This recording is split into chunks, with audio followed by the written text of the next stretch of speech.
बिल्कुल नहीं। मैं तुम्हें कोई लिस्ट नहीं दूंगी प्रशांत। प्रशांत को मेनका से इस जवाब की उम्मीद नहीं थी। वो हैरान हो गया था।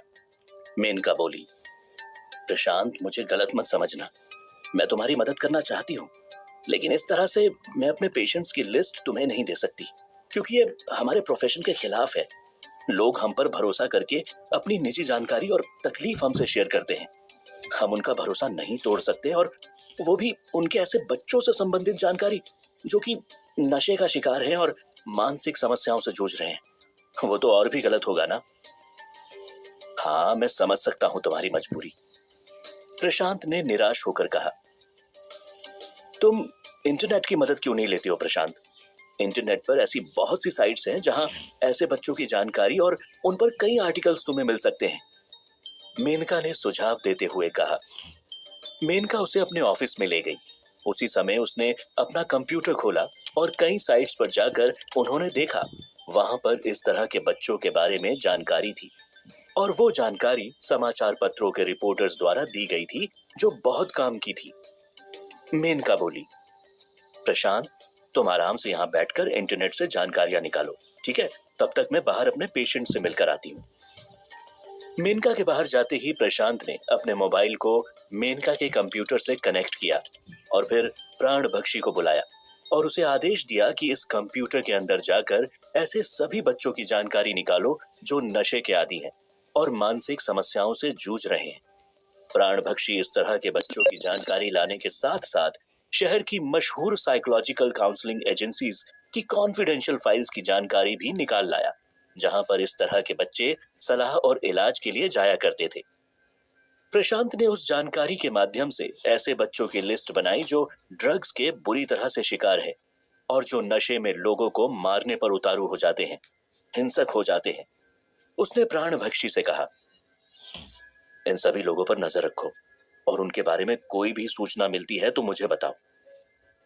तभी मेनका हाथ में प्रशांत के लिए कॉफी लेकर आई और बोली, प्रशांत, एक बात मैं तुम्हें और बताना चाहती हूँ कि ये जितने बच्चों की तुमने लिस्ट बनाई है ना, सिर्फ यही बच्चे नहीं हैं जो नशे के आदी हैं। और भी हिंसक बच्चे हैं शहर में जो इस समस्या का शिकार हैं, लेकिन वो हमारे पास इलाज और सलाह के लिए नहीं आते हैं। प्रशांत पूछता है, क्यों?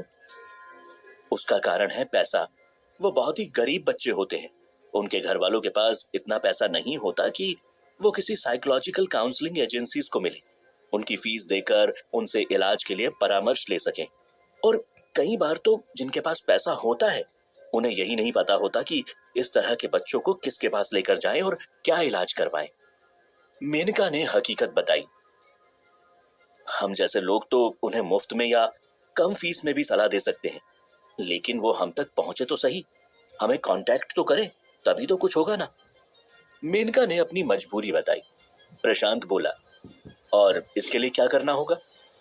मेनका बोली, उनके परिवारों तक और उनके माँ बाप तक पहुंचा जाए और उन्हें समझाया जाए कि इसका इलाज भी है, और समय रहते अगर उसका इलाज ढूंढ लिया जाए, इन बच्चों को कंट्रोल कर लिया जाए, तो बहुत सारा नुकसान होने से बच जाएगा। प्रशांत को मेनका का यह सुझाव अच्छा लगा।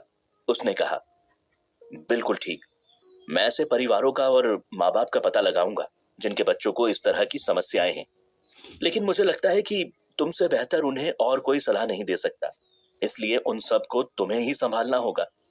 मेनका बोली, बेशक, वो जिम्मेदारी मैं लेने को तैयार हूं। दोनों ने मुस्कुराकर हाथ मिलाया। तभी मेनका को एक फोन आया और अचानक मेनका के चेहरे का रंग बदल गया। वो परेशान होकर फोन पर बोली, क्या बात कर रही हो? ऐसा कैसे हुआ? एक साथ 3? वजह क्या थी? तुम मुझे इस केस की सारी इंफॉर्मेशन और डिटेल्स भेजो, अभी के अभी, प्लीज। मेनका फोन रखती है। उसको परेशान देखकर प्रशांत भी परेशान हो जाता है।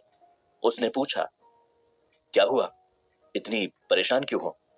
मेरी एक पत्रकार दोस्त का फोन था। उसने बताया कि आज 3 बच्चों ने एक के बाद एक आत्महत्या कर ली है। किसी ने बिल्डिंग से कूदकर तो किसी ने अपनी नस काटकर, मेनका ने बताया। यह सुनकर प्रशांत भी चौंक उठा। क्या? एक ही दिन में 3-3 बच्चों ने आत्महत्या कर ली? ऐसी क्या वजह हो सकती है? इतने मासूम बच्चों का इस तरह से दुनिया से जाना ना, मुझसे तो बर्दाश्त नहीं हो रही है ये बात। मेनका दुखी होकर बोली। प्रशांत ने पूछा, और क्या इन्फॉर्मेशन दी तुम्हारे दोस्त ने इस बारे में? मैंने अपने दोस्त को बोला कि वो अभी के अभी मुझे सारी इन्फॉर्मेशन मेल कर दे। ये कहते हुए मेनका ने अपना कंप्यूटर खोला। उसकी दोस्त द्वारा डिटेल्स भेजी जा चुकी थी। दोनों ने सारी डिटेल्स देखना शुरू किया। उन सारी इन्फॉर्मेशन के हिसाब से उन तीनों बच्चों को ड्रग्स की आदत थी और इसीलिए उन्हें कुछ साइकोलॉजिकल प्रॉब्लम्स थी। प्रशांत ने मेनका से पूछा, मेनका, तुम्हारे सामने इनकी पूरी रिपोर्ट्स है। तुम्हें लगता है कि ये साइकोलॉजिकल प्रॉब्लम्स इतनी सीरियस थी कि इन्हें आत्महत्या करनी पड़ी? मेनका ने रिपोर्ट को ध्यान से देखते हुए कहा, शांत, ये तो देखो तय है कि उन्हें साइकोलॉजिकल प्रॉब्लम्स थी और ड्रग्स की आदत भी थी, लेकिन उनकी प्रॉब्लम इतनी ज्यादा भी सीरियस नहीं लग रही है कि ये आत्महत्या कर ले। प्रशांत ने कहा, इसका मतलब इन्होंने आत्महत्या की नहीं है, इनसे आत्महत्या करवाई गई है। मेनका ने हैरान होकर पूछा, ये तुम कैसे कह सकते हो? प्रशांत बोला, ऐसा मैं दावे के साथ तो नहीं कह सकता, लेकिन मुझे शक है। इसकी एक बार और डिटेल में ध्यान से जांच करते हैं। यह कहकर प्रशांत ने प्राणभक्षी को बुलाया और उससे कहा, इन तीनों बच्चों के मोबाइल डिटेल्स में जाकर पता लगाओ कि आत्महत्या के समय इनकी क्या स्थिति थी। कोई दबाव था कि यह वाकई आत्महत्या थी? प्राणभक्षी ने इस खबर को जल्द से कंफर्म किया कि यह आत्महत्या ही थी। यह सुनकर प्रशांत और परेशान हो गया। उसे कहीं ना कहीं यह शक था कि यह आत्महत्या नहीं है। उसने फिर से गौर से सारी डिटेल्स को देखना शुरू किया। तभी उसने कुछ नोट किया और मेनका से बोला, मेनका, इन तीनों बच्चों के आत्महत्या करने से कुछ देर पहले के फुटेज में एक बात बहुत साफ दिख रही है कि आत्महत्या से पहले ये तीनों बहुत ही ज्यादा डिप्रेस्ड और घबराए हुए थे और ऐसा लग रहा था कि इन पर कोई दबाव है। इनके हाव भाव से दबाव ज्यादा दिख रहा था और इच्छा कम। मेनका ने हैरानी से पूछा, तुम कहना क्या चाहते हो? मतलब इनको किसी ने आत्महत्या के लिए मजबूर किया था? प्रशांत बोला, लग तो ऐसा ही रहा है। मेनका, तुमने एक बात नोट की कि ये तीनों बच्चे काउंसलिंग के लिए एक ही एजेंसी के पास जाते थे, जिसका नाम था मुक्ति साइकोलॉजिकल काउंसलिंग एजेंसी। मेनका और प्रशांत ने एक दूसरे को देखा। तीनों का एक ही एजेंसी के पास जाना और उसके बाद तीनों का इस तरह से आत्महत्या करना, मुझे तो कुछ गड़बड़ लग रही है मेनका। हमें इस मुक्ति साइकोलॉजिकल एजेंसी से मिलना चाहिए, प्रशांत ने कहा। दोनों ने बिना वक्त गवाए सीधा मुक्ति साइकोलॉजिकल काउंसलिंग एजेंसी की तरफ रुख किया। वहां पहुंचने पर दो सुंदर सी महिलाओं ने उनका स्वागत किया। उन्हें ऐसा लगा जैसे किसी रिटेल की दुकान पर सामान लेने आए हो। ऑफिस के अंदर बहुत ही महंगा इंटीरियर का काम हुआ था, जिस पर काफी खर्च किया हुआ था। ऑफिस के बाहर की दीवार पर कई साइकोलॉजी एक्सपर्ट्स के नाम और फोटो लगे हुए थे। शांत और मेनका बड़ी गौर से उनके ऑफिस का जायजा ले रहे थे कि तभी एक सुंदर सी महिला उनके पास आई और बोली, सर, मैडम, क्या आप लोग यहाँ पर किसी काउंसलिंग के लिए आए हैं? प्रशांत बोला, जी नहीं, हम अपनी नहीं, आपकी काउंसलिंग के लिए आए हैं। मैं पुलिस ऑफिसर हूँ और मुझे पता लगा है कि आपके यहाँ पर कुछ गैर कानूनी काम होते हैं। मुझे उसी सिलसिले में जांच करनी है। उस सुंदर सी मुस्कुराती महिला के चेहरे से अचानक मुस्कुराहट गायब हो गई और वो सीरियस होकर बोली, अब जी जरूर, मुझे बस 2 मिनट दीजिए, मैं अपने बॉस को इन्फॉर्म करती हूँ। ये कहते ही महिला जल्दी से मुड़कर अंदर की ओर गई। जब तक वो महिला वापस आती, तब तक प्रशांत ने नजर घुमा के देखा। वहां पर कंसल्टेंसी फीस लिखी हुई थी, जिसे देखकर प्रशांत चौंक गया। वहां पर हजारों रुपए प्रति घंटा के हिसाब से फीस थी, जिसे अफोर्ड करना किसी अमीर आदमी के भी बस की बात नहीं थी। प्रशांत ने मेनका से कहा, सामने बोर्ड पर काउंसलिंग के रेट्स देख रही हो? अब अगर पहले से ही परेशान आदमी को इस तरह से लूटा जाएगा तो वो तो ठीक होने की जगह और भी बीमार हो जाएगा ना। इतने ज्यादा रेट होंगे तो कोई भी आम आदमी यहाँ पर नहीं आ पाएगा। अभी प्रशांत की नजर पास के एक बोर्ड पर उस एजेंसी की मालिक के नाम पर पड़ी, जिसका नाम साइकोलॉजिस्ट की लिस्ट में सबसे ऊपर था। उसका नाम था मोक्ष मल्होत्रा। तभी वो सुंदर औरत अंदर से एक बहुत ही हैंडसम और जवान आदमी के साथ बाहर आई, जिसने बहुत ही महंगा सूट पहन रखा था और शक्ल से काफी रईस लग रहा था। उसने आते ही मुस्कुराते हुए प्रशांत से कहा, हेलो, मेरा नाम है मोक्ष मल्होत्रा, इस शहर का सबसे मशहूर साइकोलॉजिस्ट। प्रशांत बोला, सही नाम रखा है आपने, अपना और एजेंसी का। आप मोक्ष हो और एजेंसी मुक्ति।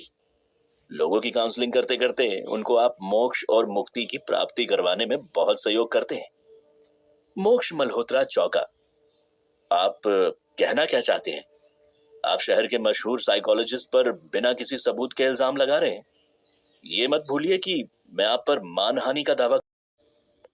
प्रशांत ने कहा, आपको जो करना है वो कर लेना। पहले ये फोटो देखो और बताओ कि ये 3 लड़के सनी, रवि और किशन इसी काउंसलिंग एजेंसी में आते थे काउंसलिंग के लिए। मोक्ष बेफिक्र होकर बोला, आते थे तो क्या हुआ? आप खुद अपनी आंखों से देख लो। ये कहकर प्रशांत ने उन तीनों के आत्महत्या के बाद की फोटो दिखाई। इन तीनों बच्चों ने आत्महत्या कर ली है, और वो भी एक के बाद एक अलग अलग तरीके से। प्रशांत ने गुस्से से कहा। मोक्ष बेशर्मी से बोला, आपने अभी अभी कहा कि उन्होंने आत्महत्या कर ली है, यानी खुद अपनी जान दी है, तो मेरा इससे क्या लेना देना? मोक्ष के चेहरे पर एक बार भी चिंता या हैरानी का भाव नहीं आया। उससे साफ पता लग रहा था कि उसे इन तीनों बच्चों की आत्महत्या के बारे में पहले से ही पता था। लेना देना है मिस्टर मोक्ष मल्होत्रा। ये तीनों बच्चे आपके पास काउंसलिंग के लिए आते थे, और तब उनकी साइकोलॉजिकल प्रॉब्लम्स इतनी बड़ी नहीं थी।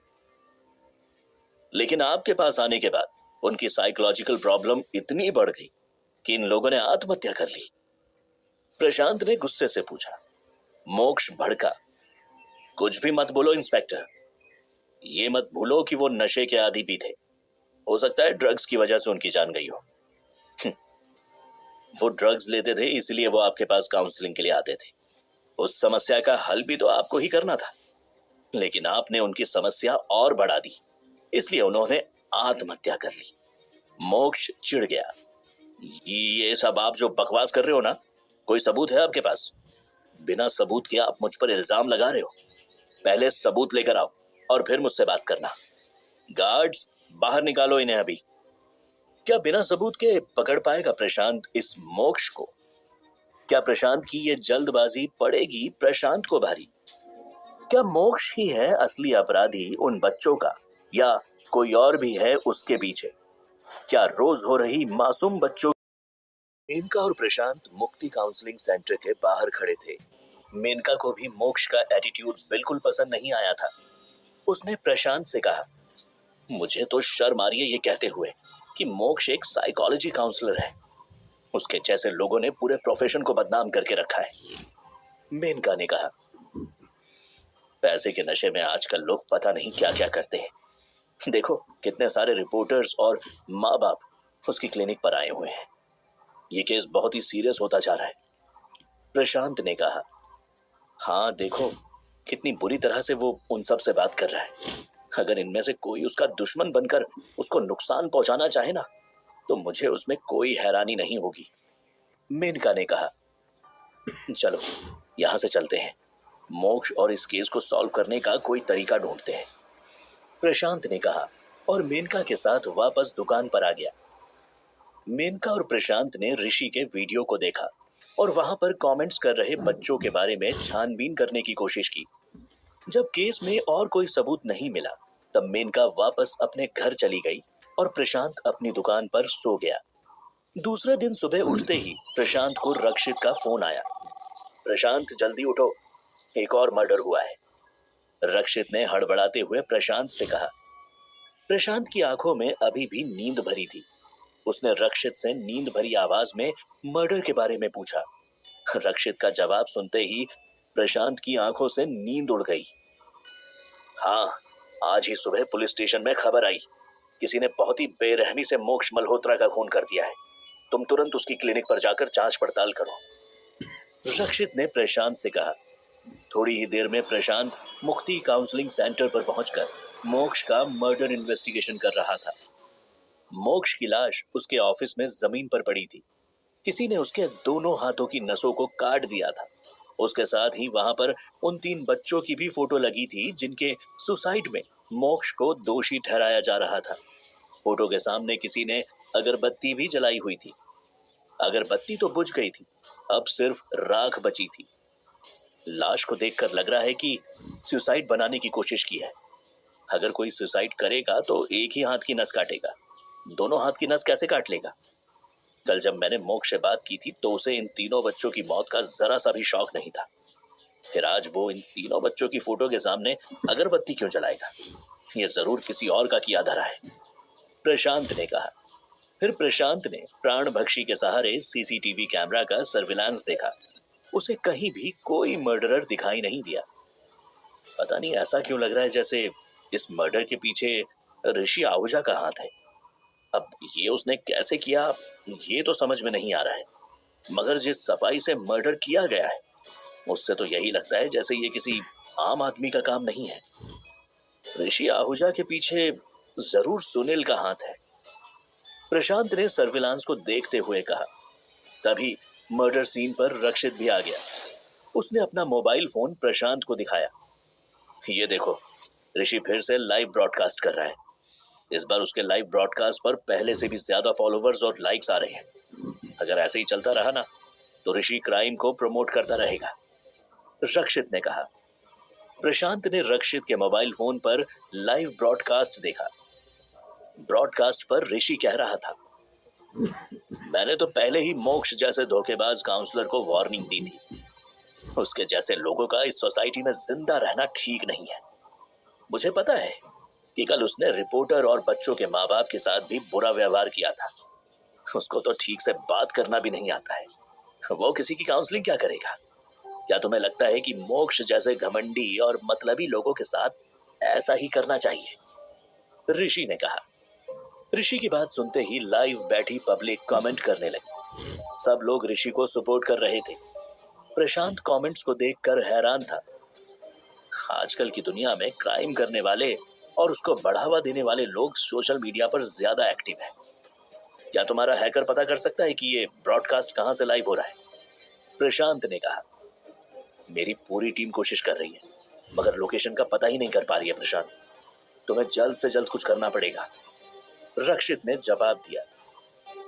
प्रशांत ने रक्षित को फोन वापस दिया और वहां से चला गया। प्रशांत अपनी दुकान के पास एक छोटे से रेस्टोरेंट में बैठा था। जब तक उसने वहां पर खाना खाया तब तक वहां पर बहुत से लोग ऋषि और मोक्ष की बातें कर रहे थे। प्रशांत पब्लिक की बातों को सुनकर हैरान था। सब लोग मोक्ष की बुराई और ऋषि की वाहवाही में लगे हुए थे। दूसरे ही दिन प्रशांत को एक और मर्डर केस के बारे में पता चला। प्रशांत उसकी इन्वेस्टिगेशन करने रक्षित के दिए गए एड्रेस पर गया। वो सोसाइटी एक बहुत ही महंगी जगह पर थी। प्रशांत जब फ्लैट में गया तो वहां पर उसने एक आदमी और औरत की लाश सीलिंग से लटकी हुई देखी। साथ ही वहां पर एक बच्चा था जो कोने में चुपचाप बैठा हुआ था। पूरे घर में पुलिस और फॉरेंसिक की टीम जांच कर रही थी। प्रशांत के पहुंचते ही रक्षित ने उसको बताया, ये केस भी बाकी केस की तरह ही है। माता पिता ने फांसी लगाकर सुसाइड कर लिया। उनका ये इकलौता बच्चा अकेला रह गया है। बच्चे की मौसी अब उसकी देखभाल कर रही है। प्रशांत ने देखा कि वो बच्चा एक कोने में चुपचाप बैठा तो था मगर कहीं से भी डरा हुआ नहीं लग रहा था। उस बच्चे के चेहरे पर ना तो किसी तरह की उदासी थी और ना ही आंखों में आंसू। प्रशांत ने बच्चे की मौसी से बात की। उसकी मौसी ने बताया, मोहित एक बहुत ही अच्छा बच्चा है। मेरी बहन और उसके पति मोहित की बहुत अच्छी तरह से देखरेख करते थे। मोहित तो अपनी क्लास में हमेशा फर्स्ट आता है। मैंने हमेशा अपनी बहन को मोहित के साथ क्वालिटी टाइम बिताते हुए देखा है। सच कहूं तो मुझे तो समझ नहीं आ रहा कि ये सब कैसे हुआ। जैसे ही मुझे पता चला तो मैं तो भागती हुई यहाँ आ गई। तब से मैंने मोहित को ऐसे ही शांत बैठा हुआ देखा। वो ना तो कुछ कह रहा है और ना खा रहा है और ना ही रो रहा है। मुझे तो डर लग रहा है कि वो किसी सदमे में तो नहीं पहुंच गया। प्रशांत ने मोहित को ध्यान से देखा। फिर उसने मोहित की मौसी से कहा, मोहित को सदमे से बाहर निकालना बहुत जरूरी है। मुझे उससे कुछ सवाल भी पूछने हैं। मैं एक बहुत ही अच्छी काउंसलर को जानता हूँ। घबराना मत, वो मोक्ष की तरह बिल्कुल नहीं है। वो मोहित पर ध्यान देगी और उसको इस सदमे से बाहर निकलने में हेल्प भी करेगी। अगर आपको कोई परेशानी ना हो तो मैं मोहित को उसके पास ले जाऊं। मोहित की मौसी के पास और कोई ऑप्शन नहीं था। तब वो मोहित को मेनका के पास भेजने के लिए तैयार हो गई। प्रशांत मोहित को अपनी गाड़ी में बैठाकर मेनका के घर ले आया। मेनका भी लगातार टीवी पर केस को देख रही थी। मेनका प्रशांत को देखते ही समझ गई कि मोहित को इसकी जरूरत थी। मेनका ने प्रशांत को आंखों से इशारा किया और मोहित को अपने क्लिनिक के अंदर ले गई। क्या तुम्हें भूख लगी है? कुछ खाना चाहोगे? वैसे मेरी क्लिनिक में बहुत सारी किताबें हैं और बच्चों के खेलने के लिए खिलौने भी हैं। अगर तुम चाहो तो इनमें से कुछ भी यूज कर सकते हो। इतना कहते हुए मेनका मोहित को क्लिनिक में अकेला छोड़कर बाहर चली गई। बाहर जाकर मेनका मोहित पर नजर रख रही थी। वो मोहित के खाने के लिए कुछ स्नैक्स लेने गई। मोहित क्लिनिक के अंदर अकेला बैठा था। वो बहुत देर तक एक कोने में चुपचाप बैठा रहा। फिर जब वो बोर हो गया तब उसने क्लिनिक में चक्कर लगाना शुरू कर दिया। उसने मेनका की किताबों को देखा। मोहित का किसी भी किताब को पढ़ने का मन नहीं कर रहा था, इसलिए किताब को छोड़कर वो खिलौने देखने लगा। मोहित ने ध्यान दिया कि मेनका के पास बच्चों को दिखाने के लिए एक पपेट शो का छोटा सा थिएटर बना था। वहां पर बहुत तरह के पपेट्स भी रखे हुए थे। मोहित ध्यान से पपेट्स को देखने लगा। फिर उसने कुछ पपेट उठाए और उनको उस छोटे से थिएटर वाले स्टेज पर सजा दिया। कमरे के बाहर खड़ी हुई मेनका सब कुछ ध्यान से देख रही थी। वो समझ गई थी कि मोहित पपेट के सहारे कुछ कहना चाह रहा था। मोहित को थोड़ा समय अकेले देने के बाद मेनका क्लिनिक के अंदर आ गई। मैं तुम्हारे लिए खाने के लिए कुछ लाई हूँ। अरे वाह, ये तुमने बहुत अच्छा किया कि अपने आप को बिजी रखने के लिए पपेट का सहारा लिया। पता है, अक्सर मेरी क्लिनिक में बच्चों को खिलौने बहुत पसंद आते हैं। आओ तुम यहाँ बैठकर कुछ खा लो और ये जूस पी लो। मेनका ने नाश्ता मेज पर रखते हुए मोहित से कहा। जैसे ही मोहित चेयर पर बैठकर नाश्ता खाने लगा, मेनका उस छोटे से पपेट थिएटर को देखने के लिए गई। मेनका मोहित के सजाए हुए खिलौनों को देखकर हैरान हो गई थी। उसे पता था कि मोहित अपने माँ बाप की मौत को देखकर परेशान होगा, मगर मोहित का रिएक्शन देखकर अब मेनका भी कंफ्यूज हो गई थी। मेनका ने देखा कि मोहित ने एक बच्चे का पपेट बीच में बैठाया था। उस पपेट के अगल बगल दो और भयानक पपेट बैठे थे। वो दोनों पपेट किसी भूत से कम नहीं थे। उनके चेहरे डरावने थे। इसको देखकर ऐसा लगता है जैसे ये छोटा पपेट मोहित खुद है और वो अपने माँ बाप को दो बड़े मॉन्स्टर की तरह देख रहा है, मेनका ने कहा। फिर मेनका ने ध्यान दिया कि उस छोटे पपेट के सामने मोहित ने एक और सीन बनाया था। वो सीन देखने में बहुत ही सुंदर था। वहां एक छोटा सा पार्क था जिसमें बहुत सारे पेड़ पौधे लगे थे। मोहित ने बहुत सारे छोटे बच्चों के पपेट्स भी वहां पर रखे थे। वो सारे बच्चे खुश दिख रहे थे। उन्हीं के बीच में एक और पपेट था जो फुटबॉल खेल रहा था। मेनका इस सीन को देखते ही समझ गई कि मोहित को फुटबॉल खेलना पसंद था और अपने माँ बाप की वजह से वो ऐसा नहीं कर पा रहा था। उस जरा से थिएटर के सीन और पपेट को देखकर मेनका समझ गई कि मोहित के माँ बाप मोहित पर बहुत अत्याचार करते थे। शायद वो बहुत ही स्ट्रिक्ट पेरेंट्स रहे होंगे। इस सीन को देखकर ऐसा लगता है कि मोहित को फुटबॉल खेलना पसंद है। पेरेंट्स की डर की वजह से वो ऐसा कर नहीं पा रहा था। ऐसा भी हो सकता है कि मोहित के पेरेंट्स उसको बहुत डांटते और मारते होंगे, क्योंकि कोई भी बच्चे अपने पेरेंट्स को मॉन्स्टर की तरह क्यों देखेगा, मेनका ने कहा। फिर मेनका ने पलटकर मोहित की तरफ देखा। उसको मेनका का दिया हुआ स्नैक्स बहुत पसंद आ रहा था। मेनका मोहित के पास गई और बोली, क्या तुम्हें फुटबॉल खेलना पसंद है? फुटबॉल का नाम सुनते ही मोहित के चेहरे पर खुशी की लहर दौड़ गई। उसने मुस्कुराते हुए मेनका से कहा, मुझे फुटबॉल खेलना बहुत पसंद है। मैं चोरी छुपे कभी कभी स्कूल में फुटबॉल खेला करता था। तुम्हें पता है कि मेसी मेरा फेवरेट फुटबॉल स्टार है। अरे वाह, मेसी तो मेरा भी फेवरेट है।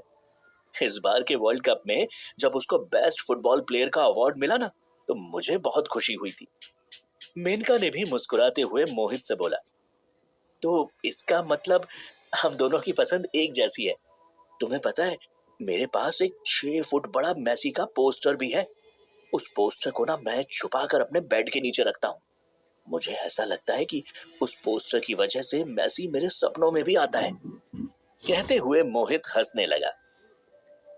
इतना बड़ा पोस्टर है तुम्हारे पास? इतना बड़ा पोस्टर तो मेरे पास भी नहीं है। मगर उस पोस्टर को तुम छुपा कर क्यों रखते हो? तुम्हें तो उस पोस्टर को अपने कमरे में चिपकाना चाहिए।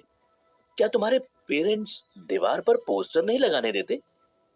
मेनका ने मोहित की आंखों में देखते हुए कहा। मेनका ने ध्यान दिया कि पेरेंट्स का नाम आते ही मोहित के चेहरे के हाव भाव बदल गए। जो मोहित थोड़ी देर पहले हंसकर मेनका से बात कर रहा था, वो एकदम से शांत हो गया। उसके चेहरे पर फिर से गंभीरता आ गई। मोहित की आंखें उदास हो गईं और डर से भर गईं। डरो मत, तुम मुझे अपने पेरेंट्स के बारे में कुछ भी बता सकते हो।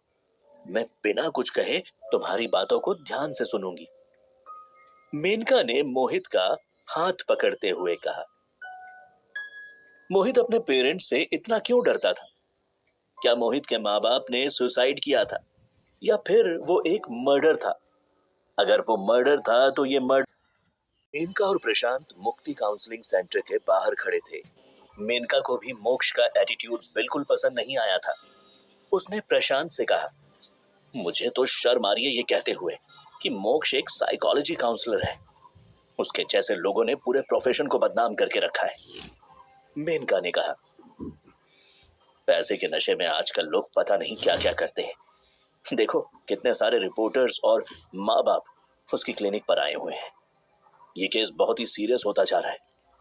प्रशांत ने कहा, हाँ देखो कितनी बुरी तरह से वो उन सब से बात कर रहा है। अगर इनमें से कोई उसका दुश्मन बनकर उसको नुकसान पहुंचाना चाहे ना, तो मुझे उसमें कोई हैरानी नहीं होगी। मेनका ने कहा, चलो यहां से चलते हैं। मोक्ष और इस केस को सॉल्व करने का कोई तरीका ढूंढते हैं। प्रशांत ने कहा और मेनका के साथ वापस दुकान पर आ गया। मेनका और प्रशांत ने ऋषि के वीडियो को देखा और वहां पर कमेंट्स कर रहे बच्चों के बारे में छानबीन करने की कोशिश की। जब केस में और कोई सबूत नहीं मिला, तब मेनका वापस अपने घर चली गई और प्रशांत अपनी दुकान पर सो गया। दूसरे दिन सुबह उठते ही प्रशांत को रक्षित का फोन आया। प्रशांत जल्दी उठो, एक और मर्डर हुआ है। रक्षित ने हड़बड़ाते हुए प्रशांत से कहा। प्रशांत की आंखों में अभी भी नींद भरी थी। उसने रक्षित से नींद भरी आवाज में मर्डर के बारे में पूछा। रक्षित का जवाब सुनते ही प्रशांत की आंखों से नींद उड़ गई। हाँ, आज ही सुबह पुलिस स्टेशन में खबर आई, किसी ने बहुत ही बेरहमी से मोक्ष मल्होत्रा का खून कर दिया है। तुम तुरंत उसकी क्लिनिक पर जाकर जांच पड़ताल करो। रक्षित ने प्रशांत से कहा। थोड़ी ही देर में प्रशांत मुक्ति काउंसलिंग सेंटर पर पहुंचकर मोक्ष का मर्डर इन्वेस्टिगेशन कर रहा था। मोक्ष की लाश उसके ऑफिस में जमीन पर पड़ी थी। किसी ने उसके दोनों हाथों की नसों को काट दिया था।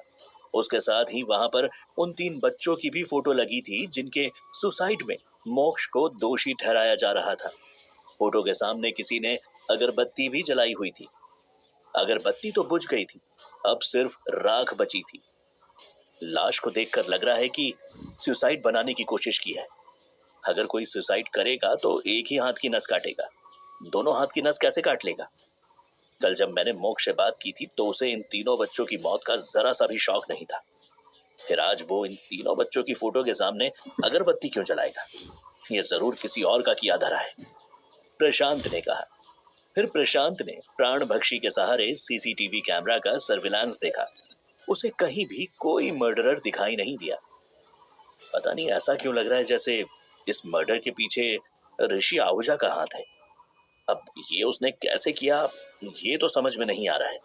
मगर जिस सफाई से मर्डर किया गया है, उससे तो यही लगता है जैसे ये किसी आम आदमी का काम नहीं है। ऋषि आहूजा के पीछे जरूर सुनील का हाथ है। प्रशांत ने सर्विलांस को देखते हुए कहा। तभी मर्डर सीन पर रक्षित भी आ गया। उसने अपना मोबाइल फोन प्रशांत को दिखाया। ये देखो, ऋषि फिर से लाइव ब्रॉडकास्ट कर रहा है। इस बार उसके लाइव ब्रॉडकास्ट पर पहले से भी ज्यादा फॉलोवर्स और लाइक्स आ रहे हैं। अगर ऐसे ही चलता रहा ना, तो ऋषि क्राइम को प्रमोट करता रहेगा, रक्षित ने कहा। प्रशांत ने रक्षित के मोबाइल फोन पर लाइव ब्रॉडकास्ट देखा। ब्रॉडकास्ट पर ऋषि कह रहा था, मैंने तो पहले ही मोक्ष जैसे धोखेबाज काउंसलर को वार्निंग दी थी। उसके जैसे लोगों का इस सोसाइटी में जिंदा रहना ठीक नहीं है। मुझे पता है कि कल उसने रिपोर्टर और बच्चों के माँ बाप के साथ भी बुरा व्यवहार किया था। उसको तो ठीक से बात करना भी नहीं आता है। वो किसी की काउंसलिंग क्या करेगा? क्या तुम्हें लगता है कि मोक्ष जैसे घमंडी और मतलबी लोगों के साथ ऐसा ही करना चाहिए? ऋषि ने कहा।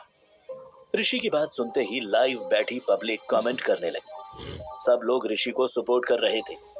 प्रशांत कमेंट्स को देखकर हैरान था। आजकल की दुनिया में क्राइम करने वाले और उसको बढ़ावा देने वाले लोग सोशल मीडिया पर ज्यादा एक्टिव है। क्या तुम्हारा हैकर पता कर सकता है कि ये ब्रॉडकास्ट कहां से लाइव हो रहा है? प्रशांत ने कहा। मेरी पूरी टीम कोशिश कर रही है, मगर लोकेशन का पता ही नहीं कर पा रही है प्रशांत। तुम्हें जल्द से जल्द कुछ करना पड़ेगा, रक्षित ने जवाब दिया। प्रशांत ने रक्षित को फोन वापस दिया और वहां से चला गया। प्रशांत अपनी दुकान के पास एक छोटे से रेस्टोरेंट में बैठा था।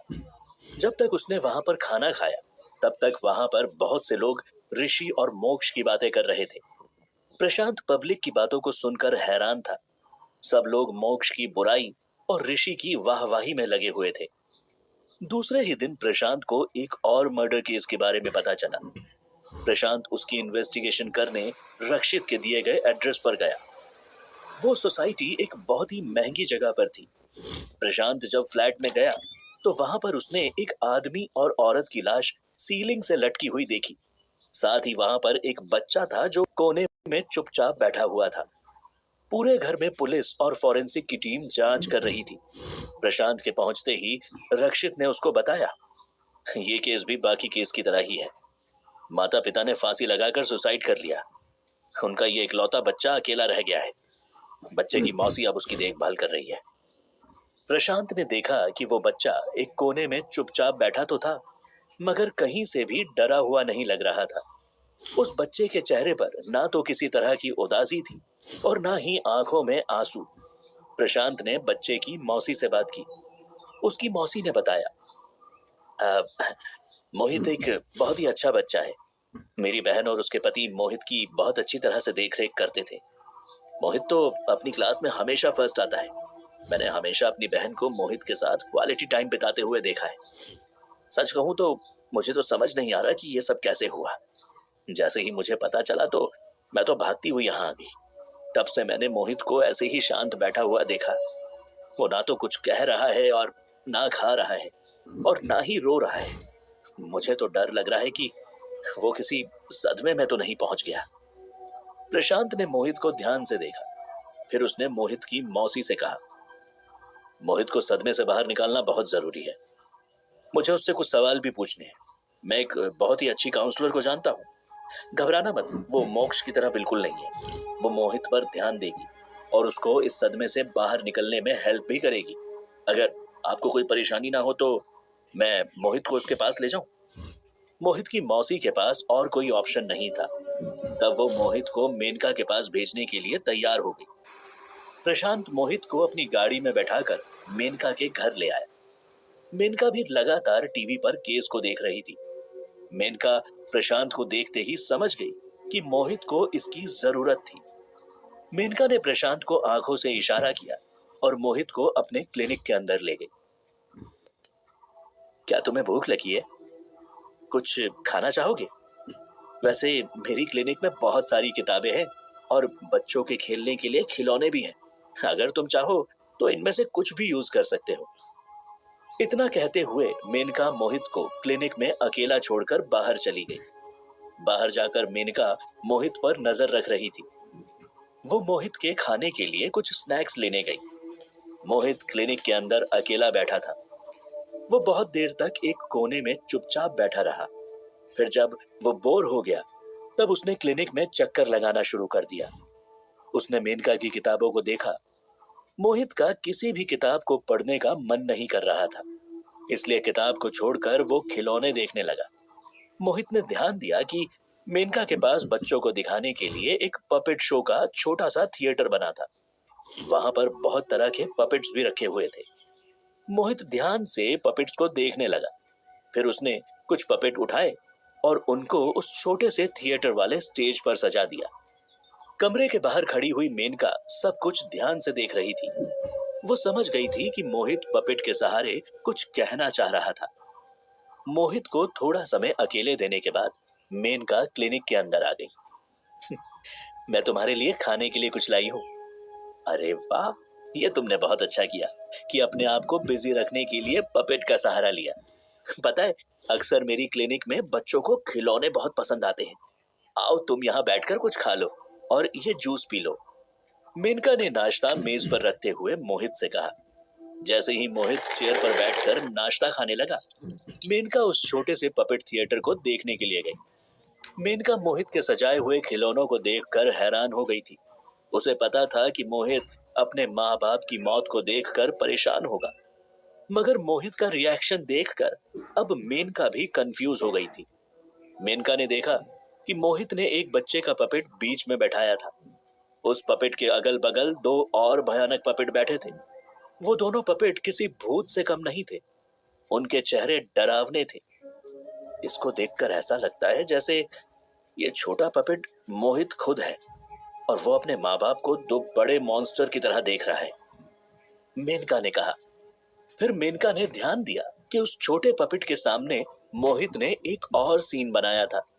वो सीन देखने में बहुत ही सुंदर था। वहां एक छोटा सा पार्क था जिसमें बहुत सारे पेड़ पौधे लगे थे। मोहित ने बहुत सारे छोटे बच्चों के पपेट्स भी वहां पर रखे थे। वो सारे बच्चे खुश दिख रहे थे। उन्हीं के बीच में एक और पपेट था जो फुटबॉल खेल रहा था। मेनका इस सीन को देखते ही समझ गई कि मोहित को फुटबॉल खेलना पसंद था और अपने माँ बाप की वजह से वो ऐसा नहीं कर पा रहा था।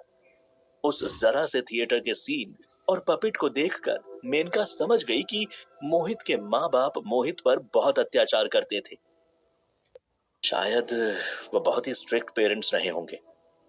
इस सीन को देखकर ऐसा लगता है कि मोहित को फुटबॉल खेलना पसंद है। पेरेंट्स की डर की वजह से वो ऐसा कर नहीं पा रहा था।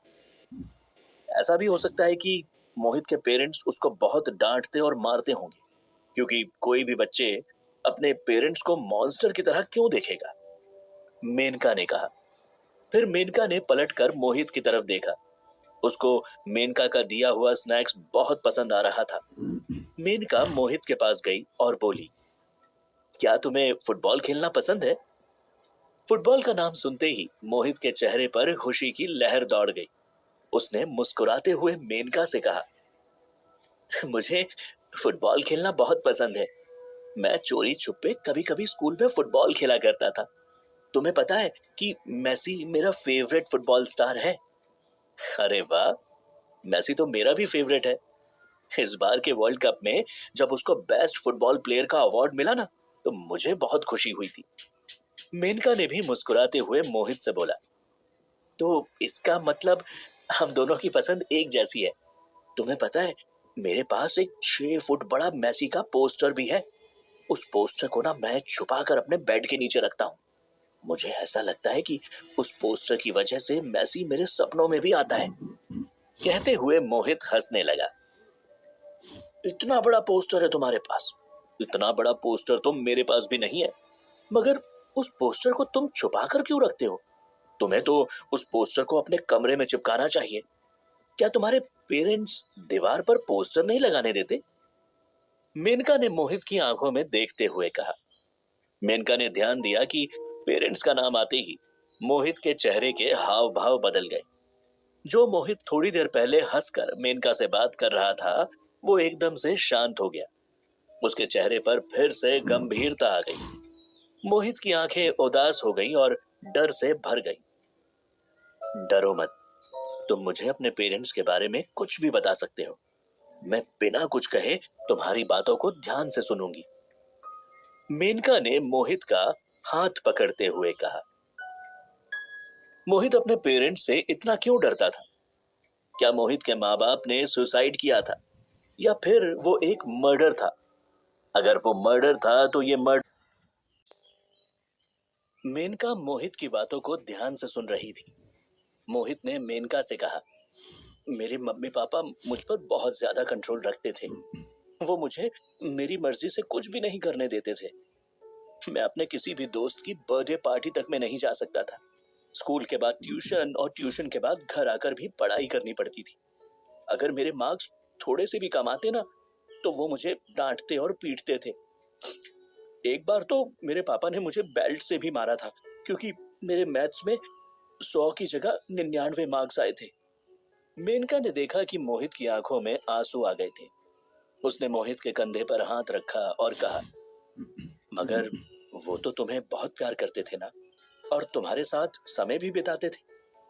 सबको ऐसा लगता था, मगर वो मेरे साथ समय नहीं बिताते थे, बल्कि वो हमेशा मुझ पर नजर रखते थे। जब भी वो मेरे साथ होते थे ना, तब मुझे हमेशा पढ़ने के लिए कहते थे। मैं अपनी मर्जी से कुछ भी नहीं कर सकता था। ऊपर से देखने में लगता था जैसे मेरे माँ बाप मेरा बहुत ध्यान रखते थे और मैं बहुत ही इंटेलिजेंट बच्चा था, मगर सच्चाई ये नहीं थी। मुझे पढ़ाई में हमेशा फर्स्ट आने के लिए बहुत ज्यादा मेहनत करनी पड़ती थी, और वो हमेशा मुझे सिर्फ डांटते और मारते रहते थे। मोहित ने बताया, क्या तुमने अपने माँ बाप से कभी बात नहीं की? क्या तुमने उन्हें कभी ये नहीं बताया कि तुम्हें ये सब करना पसंद नहीं था? मेनका ने पूछा। एक दो बार मैंने कहने की कोशिश की थी, मगर मेरी किसी भी बात का उन पर कोई असर नहीं होता था। एक दिन मैं अपने घर की बालकनी में खड़ा रो रहा था, तभी अचानक से मेरे सामने ऋषि आहूजा आ गया। वो कहाँ से आया ये मुझे पता भी नहीं चल पाया, मगर उसने आते ही मुझसे मेरे बारे में पूछा। उसने मेरी पसंद और नापसंद को जानने की भी कोशिश की। पहली बार किसी ने मुझसे मेरे बारे में पूछा था। ऋषि से बात करके मुझे बहुत अच्छा लगा। मैंने उसे बताया कि मैं अपने मम्मी पापा के बिहेवियर से बहुत परेशान था, मगर सच मानो तो मुझे नहीं पता था कि ऋषि ऐसा करेगा। मोहित ने डरते हुए मेनका से कहा। मेनका ने मोहित का हाथ पकड़ा और उसे दिलासा देते हुए बोली, तुम मुझे बेझिझक सारी बात बताओ। मैं पुलिस वाली नहीं हूं और मैं तुम्हारे ऊपर कोई इल्जाम नहीं लगाऊंगी। तुम्हें जो भी कुछ कहना है मुझसे आराम से कह सकते हो। मैंने ऋषि को बताया कि कभी कभी मुझे मेरे मम्मी पापा पर बहुत गुस्सा आता है। ऋषि ने मुझसे कहा कि वो मेरा ध्यान रखेगा और मेरे पापा को समझाएगा। वो अंदर गया और उसने मम्मी पापा से कुछ बात की। फिर उसने मेरे मम्मी पापा को सुसाइड करने को कहा। मुझे पता नहीं कि क्या हुआ था, मगर जैसा ऋषि कहता गया मेरे माँ बाप वैसा ही करते गए। जब तक मैं कमरे में पहुंचता, तब तक उन दोनों ने अपने आप को फांसी लगाकर मार लिया था। ऋषि तुरंत वहां से गायब हो गया और थोड़ी देर में मेरी मौसी और पुलिस वहां पर आ गए थे। मेरा यकीन मानो, इससे ज्यादा मुझे और कुछ नहीं पता है। मेरे माँ बाप भले ही स्ट्रिक्ट थे, मगर उनके मरने का मुझे भी बहुत दुख है। इतना कहते हुए मोहित रोने लगा। मेनका ने मोहित को गले से लगा लिया और उसे चुप कराने की कोशिश करने लगी। तभी वहां पर प्रशांत आ गया। मेनका ने प्रशांत को सारी बात बताई। मेनका की बात सुनकर प्रशांत भी मोहित को लेकर बहुत दुखी था।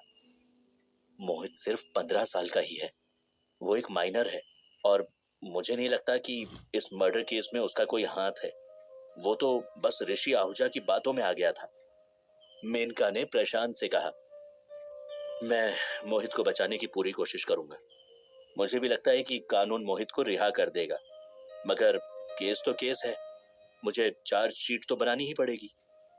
प्रशांत ने जवाब दिया, तुमने मेरी बहुत मदद की। पहली बार किसी ने मुझे समझा और मेरा साथ देने की कोशिश की। मैं तुम्हें एक बड़ी बहन की तरह मानता हूं और मैं पुलिस का भी पूरा साथ दूंगा। मोहित ने मेनका से कहा, जब तक मोहित को पुलिस अपनी कस्टडी में नहीं ले लेती, तब तक क्या तुम मोहित को अपने घर पर रख लोगी? प्रशांत ने मेनका से कहा, मोहित को अपने घर रखने में मुझे कोई परेशानी नहीं है, मगर इससे पहले कि मेनका अपनी बात को पूरा कर पाती, प्रशांत का फोन बजने लगा। प्रशांत ने अपना फोन देखा। रक्षित का फोन है। पता नहीं अब क्या हुआ है। प्रशांत ने कहते हुए फोन को उठाया। ठीक है, लोकेशन भेज दो। हाँ हाँ, मैं आ रहा हूं। कहते हुए प्रशांत ने फोन रख दिया। फिर प्रशांत ने मेनका को बताया। रक्षित का फोन था। मॉडर्न स्कूल वालों ने पुलिस स्टेशन फोन किया था। वहां पर कोई बच्चा सुसाइड करने की धमकी दे रहा है। पुलिस और उसके माँ बाप भी वहां पर पहुंचे हुए हैं। रक्षित ने मुझे बुलाया है। तुम मोहित का ध्यान रखो, ठीक है? मैं मॉडर्न स्कूल होकर आता हूं। प्रशांत जैसे ही मॉडर्न स्कूल पहुंचा, उसने वहां के ग्राउंड में पुलिस और स्कूल के टीचर्स को देखा। उनके साथ साथ वहां पर उस बच्चे के माँ बाप भी थे। प्रशांत ने बिल्डिंग पर नजर डाली। उस 10 फ्लोर ऊंची बिल्डिंग की छत पर कोई लड़का खड़ा हुआ था। नीचे से पुलिस एक लाउड स्पीकर से लड़के से बात कर रही थी। मुझे नहीं पता, जब तक मम्मी पापा मुझे एप्पल का फोन लाकर नहीं देंगे तब तक मैं यहां से नीचे नहीं उतरूंगा। और अगर आधे घंटे के अंदर उन्होंने मुझे एप्पल का फोन नहीं दिया तो मैं यहां से कूदकर अपनी जान दे दूंगा। लड़के ने ऊपर छत से चिल्लाया। प्रशांत ने देखा कि लड़के के माँ बाप भी नीचे खड़े हुए थे और रो रहे थे। प्रशांत उनको देखते ही समझ गया कि वो बहुत रईस नहीं थे। एप्पल का फोन उनके लिए लाना असंभव बात थी। प्रशांत ने लाउड स्पीकर अपने हाथ में लिया और लड़के से बात करने लगा। पहले तुम नीचे उतर के आओ, फिर तुम्हारी कोई बात मानी जाएगी। प्रशांत ने कहा। मैंने तुम लोगों से कहा ना, मुझे किसी से भी बात नहीं करनी है, मुझे बस आईफोन चाहिए, लड़के ने जिद करते हुए कहा। प्रशांत ने लड़के की तरफ देखा और फिर उसके माँ बाप पर नजर डाली। फिर प्रशांत के दिमाग में एक आइडिया आया। उसने लाउड स्पीकर उठाया और लड़के से बोला। ठीक है, तुम्हें आईफोन मिल जाएगा, मगर तुम्हें एक शर्त माननी पड़ेगी। अगर तुम्हें कुछ चाहिए तो उसके बदले तुम्हें भी कुछ करना पड़ेगा। आईफोन के बदले मैं कुछ भी करने को तैयार हूं, बताओ मुझे क्या करना होगा, लड़के ने छत से चिल्लाया। प्रशांत ने माँ बाप की तरफ देखा और लड़के का नाम पूछा। फिर उसने लाउड स्पीकर उठाया और कहा। मेरी बात ध्यान से सुनो निखिल, तुम्हें एक नौकरी ढूंढनी होगी। उस नौकरी में कम से कम 5,000 हर हफ्ते कमाना होगा। जिस दिन तुम पहले महीने की अपनी सैलरी दोगे उस दिन तुम्हारे माँ बाप तुम्हें आईफोन देंगे। अगर तुम्हें मेरी ये छोटी सी बात मंजूर है तो चुपचाप नीचे आ जाओ। निखिल ने प्रशांत की बात पर गौर किया। फिर उसने छत से चिल्लाया। ये तो बहुत ही आसान बात है, मुझे मंजूर है, मैं नीचे आता हूं। सब लोग हैरान थे। प्रशांत ने जिस चालाकी से बच्चे को सुसाइड करने से रोक लिया था, उसको देखकर निखिल के माँ बाप भी खुश थे। उन्होंने प्रशांत के सामने हाथ जोड़कर थैंक यू बोला। जैसे ही निखिल नीचे उतर के आ गया, प्रशांत ने उससे कहा। मेरा नाम प्रशांत है, मैं एक पुलिस ऑफिसर हूं। अभी तुमने मेरी बात पर एग्री किया है तो अब मैं ये देखूंगा कि तुम्हें 5,000 हफ्ते की कोई नौकरी मिलती है कि नहीं, ठीक है? और जैसे ही तुम अपना काम पूरा कर लोगे वैसे ही तुम्हें आईफोन मिल जाएगा, और इसकी गारंटी मैं तुमको देता हूं। प्रशांत निखिल और उसके माँ बाप को लेकर उनके घर आ गया। घर में आते ही प्रशांत ने देखा कि निखिल के माँ बाप बहुत ही साधारण लोग थे। उसकी माँ एक हाउसवाइफ थी और पिता घर घर जाकर खाने की डिलीवरी करते थे। उनके पास सिर्फ एक स्कूटर था। वो किसी भी हालत में निखिल को आईफोन नहीं दिला सकते थे। घर पहुंचते ही प्रशांत ने निखिल से कहा, तो तुम अभी से नौकरी ढूंढने में लग जाओ, ठीक है? सुबह स्कूल जाना और शाम को नौकरी करना। 5,000 रुपए हफ्ता कमाना मेरे लिए कोई बड़ी बात नहीं है। अभी तुम जानते नहीं हो कि मैं कितना होशियार हूं। कहते हुए ओवर कॉन्फिडेंस में निखिल नौकरी ढूंढने घर से बाहर चला गया। उसके जाते ही प्रशांत ने हंसते हुए निखिल के माँ बाप से कहा। अब जैसे ही वो नौकरी ढूंढने जाएगा उसे दुनिया की सच्चाई समझ में आ जाएगी। निखिल को बहुत जल्दी ही समझ में आ जाएगा कि पैसे कमाना इतना आसान नहीं है। मैं चाहता हूं कि तुम लोग नौकरी ढूंढने में निखिल की कोई मदद मत करना, उसको ये काम खुद सीखने देना। जब उसे अपनी गलती का एहसास हो जाएगा ना तो वो तुमसे आईफोन की मांग नहीं करेगा। हम दोनों तुम्हारे बहुत आभारी हैं। अगर तुम समय से नहीं आते तो जिद में कहीं निखिल अपनी जान ना दे देता, निखिल के पिता ने प्रशांत से कहा। वैसे ये सारी मदद मैंने तुम्हारी इसलिए की है क्योंकि मुझे तुमसे कुछ जरूरी काम है। मैं निखिल के जरिए उस आदमी तक पहुंचना चाहता हूं जो इस पूरी प्रॉब्लम की जड़ है। क्या तुम मेरी मदद करोगे? प्रशांत ने निखिल के माँ बाप से कहा। निखिल के माँ बाप ने हाँ में सर हिला दिया। फिर सभी लोग एक हफ्ते के खत्म होने का इंतजार करने लगे। ये बात सब अच्छी तरह से जानते थे कि निखिल को नौकरी मिलना इतना आसान नहीं होगा। हफ्ते के खत्म होते ही निखिल को भी ये बात समझ में आ गई। एक हफ्ते बाद जब प्रशांत निखिल के घर आया, तब निखिल ने उससे कहा, मुझे माफ कर दो। मुझे समझ में आ गया है कि पैसे पेड़ पर नहीं उगते हैं, और मैंने ये भी देखा कि पापा और मम्मी घर में कितनी मेहनत करते हैं। अगर मुझे कोई नौकरी मिल भी गई तो मैं उन पैसों से आईफोन नहीं खरीदूंगा। आईफोन से भी कहीं ज्यादा जरूरी चीजें हैं जो घर में होनी चाहिए। प्रशांत ने निखिल की पीठ थपथपाई और कहा, शाबाश, मुझे तुमसे यही उम्मीद थी। अब मुझे तुम्हारी मदद की जरूरत है। मैं चाहता हूं कि तुम लाइव ब्रॉडकास्ट में ऋषि से मदद मांगो और फिर उसको एक पुरानी फैक्ट्री में आने को कहो। वो एक मुजरिम है और तुम्हारे जैसे बच्चों को यूज करके क्राइम करता है। निखिल प्रशांत की पूरी तरह से मदद करने के लिए तैयार था, मगर निखिल की मां को डर लग रहा था। वो अपने बच्चे को एक क्रिमिनल के सामने बलि का बकरा नहीं बनाना चाहती थी। प्रशांत ने निखिल की मां को समझाते हुए कहा, निखिल से ज्यादा तुम लोगों की जान खतरे में है। ऋषि निखिल को कभी नहीं मारेगा, बल्कि वो निखिल का फायदा उठाकर तुम दोनों को मारना चाहेगा। मैं बस निखिल की मदद से ऋषि और उसके मास्टरमाइंड सुनील तक पहुंचना चाहता हूं। मेरे दो पुलिस वाले दोस्त प्रिया और विजय तुम दोनों को प्रोटेक्शन देंगे, तो घबराओ मत। ये पूरा काम पुलिस की निगरानी में होगा। अगर तुम इस समय मदद नहीं करोगे तो निखिल जैसे बहुत सारे बच्चे ऋषि के चंगुल में फंस जाएंगे। बहुत देर सोच विचार करने के बाद निखिल और उसकी फैमिली प्रशांत की मदद के लिए तैयार हो गई। प्रशांत ने बहुत चालाकी से निखिल और ऋषि की ऑनलाइन चैट करवाई। ऑनलाइन बात करने के बाद ऋषि निखिल की बातों में फंस गया। निखिल ने ऋषि को प्रशांत की बताई हुई पुरानी फैक्ट्री में आने को कहा। दूसरे दिन प्लान के मुताबिक प्रशांत निखिल को लेकर पुरानी फैक्ट्री में पहुंच गया। विजय और प्रिया निखिल के घर पर उसके माँ बाप को प्रोटेक्शन दे रहे थे। निखिल को देखते ही ऋषि उससे बात करने के लिए पुरानी फैक्ट्री में आ गया। ऋषि इस बात से बिल्कुल बेखबर था कि प्रशांत वहीं पर छुपकर दोनों की बातों को सुन रहा था। मौका देखते ही प्रशांत ने अपनी गन निकाली और ऋषि की तरफ पॉइंट करते हुए बोला, ज्यादा चालाकी मत करना ऋषि। पुलिस ने तुम्हें चारों तरफ से घेर लिया है। तुम्हारी भलाई इसी में होगी कि तुम अपने आप को पुलिस के हवाले कर दो। प्रशांत ऋषि की तरफ बढ़ रहा था और उसको पकड़ने ही वाला था कि अचानक वहां पर एक बहुत बड़ा ग्रुप आ गया। उस ग्रुप के बीच से सुनील निकला और प्रशांत से बोला, इतनी भी क्या जल्दी है प्रशांत? आज बहुत दिनों बाद मिले हो मेरे दोस्त। आओ जरा दो चार हाथ हो जाए। हा? देखते ही देखते सुनील और उसके ग्रुप ने प्रशांत को पूरी तरह से घेर लिया था। क्या प्रशांत निखिल को बचा पाएगा?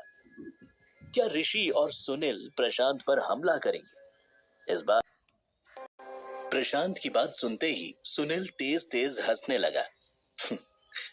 तुम्हें लगता है कि तुम मुझसे मुकाबला कर सकते हो? तुम अपने आप को इतना ताकतवर समझते हो कि तुम मुझसे अकेले लड़ोगे? या तो तुम बहुत ही ज्यादा मूर्ख हो या फिर ओवर कॉन्फिडेंट। चलो, मैं तुम्हें एक और मौका देता हूं। अगर तुम अपनी जान की भीख मांगोगे तो मैं तुम्हें जाने दूंगा। सुनील ने प्रशांत को ताना मारते हुए कहा। प्रशांत के दिमाग में कुछ और ही चल रहा था। प्रशांत अच्छे से जानता था कि वो सुनील और उसके पूरे ग्रुप को एक साथ नहीं हरा सकता था। चाहे प्रशांत लड़े या ना लड़े, सुनील और उसका ग्रुप प्रशांत की जान लेकर ही मानते। इसलिए प्रशांत ने वहां से भागने का प्लान बनाना शुरू कर दिया था। सुनील को बातों में उलझाकर प्रशांत भागने का रास्ता ढूंढ रहा था। प्रशांत ने अपना मुक्का ताना और सुनील को इशारे से लड़ने के लिए कहा। जैसे ही सुनील प्रशांत की तरफ भागा, प्रशांत ने उल्टी दिशा में छलांग लगा दी, मगर सुनील प्रशांत से ज्यादा तेज था। वो पलक झपकते ही प्रशांत के सामने आकर खड़ा हो गया। क्यों, क्या हुआ? अब डर कर कहां भाग रहे हो यार? हाँ, तुम तो मुझसे अकेले लड़ना चाहते थे ना, तो आओ लड़ो। सुनील ने व्यंग भरे स्वर में बोला। तुम्हारे लिए तो सिर्फ मेरा बच्चा ही काफी है। प्रशांत ने अपनी जेब में बैठे छोटे शैतान की तरफ इशारा करते हुए कहा। छोटे शैतान का नाम सुनते ही सुनील घबरा गया। उसने प्रशांत से एक कदम पीछे ले लिया। प्रशांत इसी मौके की तलाश कर रहा था। उसने झट से एक यंत्र बनाया और कुछ मंत्रों को अपने मन में बोलने लगा। देखते ही देखते प्रशांत वहां से गायब हो गया था। सुनील और ऋषि अपने पूरे ग्रुप के साथ प्रशांत को ढूंढने लगे। ये प्रशांत कहां गायब हो गया? उसे जमीन निकल गई या सांप सूंघ गया? ऋषि ने इधर उधर देखते हुए कहा। आखिरकार वो चूहा सच में मैदान छोड़कर भाग गया। लगता है किसी बिल में घुसकर यहां से 9-2-11 हो गया है। सब लोग एक बात कान खोलकर सुन लो। अगली बार जिसको भी प्रशांत दिखे वो उसे तुरंत मार दे। प्रशांत को मारने के लिए मैं एक प्राइज भी घोषित करता हूं। सुनील ने गुस्से में अपने दांत किटकिटाते हुए कहा। उसका पूरा गैंग वहीं खड़ा प्रशांत को ढूंढ रहा था, इस बात से बिल्कुल बेखबर कि प्रशांत वहां से भागकर अपनी दुकान के पास आ चुका था। यंत्र की मदद से प्रशांत सीधे दुकान के सामने ही निकला। दुकान के अंदर आते ही प्रशांत ने दरवाजा बंद कर लिया और सुनील से मुकाबला करने के बारे में सोचने लगा। प्रशांत ने ध्यान दिया कि सुनील पहले से कहीं ज्यादा ताकतवर हो चुका था। सुनील के ग्रुप के लोग भले ही अपंग थे, मगर सब में किसी न किसी तरह की अनोखी शक्ति थी। जरूर ये सब कुएं के काले साए का किया धरा है। पता नहीं सुनील ने कितने बेगुनाहों की बलि चढ़ाई है।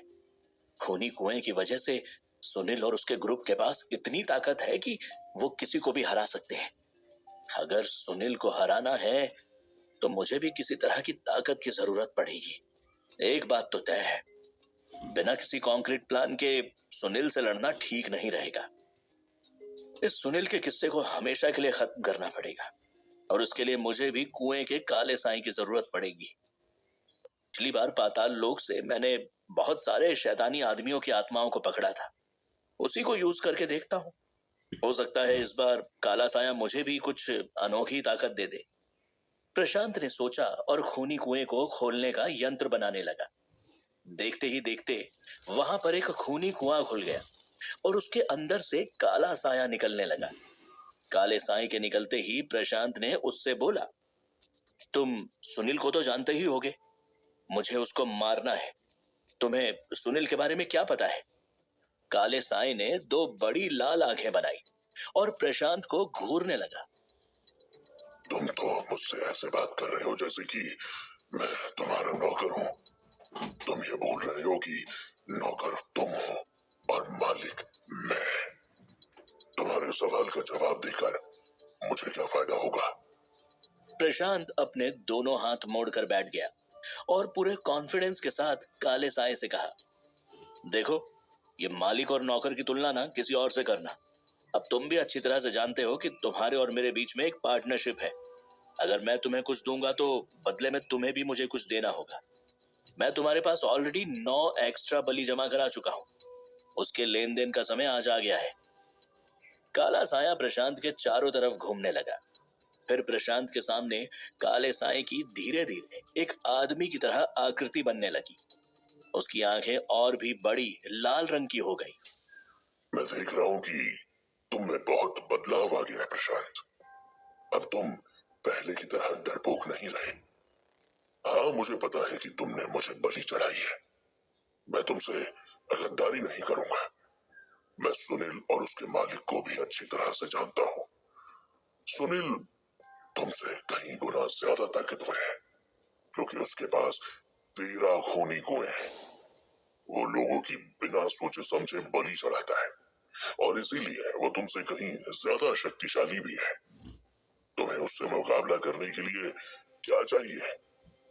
काले साए ने कहा, मैंने जो बलि चढ़ाई थी उसके बदले में तुम मुझे सुनील से ज्यादा ताकतवर बना दो। प्रशांत ने तुरंत ही काले साए से बोला, मैं ऐसा नहीं कर सकता हूँ। तुम्हारे हुनर और काबिलियत के अनुसार तुम अपनी अधिकतम शक्ति तक पहुंच चुके हो। तुम्हें अपनी शक्तियों का इस्तेमाल करना नहीं आता है, क्योंकि तुम्हारे पास सुनील से कम खूनी कुएं हैं। इसलिए मैं तुम्हें सुनील से ज्यादा ताकतवर नहीं बना सकता। काले साए ने प्रशांत को समझाया, प्रशांत ने काले साए की बात पर गौर किया। ये बात तो सच थी कि प्रशांत के पास पहले से ज्यादा शक्तियां थी, मगर वो कई बार उनका इस्तेमाल नहीं करता था। प्रशांत को ये डर लगता था कि अपनी शक्तियों के कारण कहीं वो दूसरों का नुकसान न कर बैठे, और यही बात उसे सुनील से कमजोर बना रही थी। प्रशांत को अपनी काबिलियत पर भरोसा नहीं था।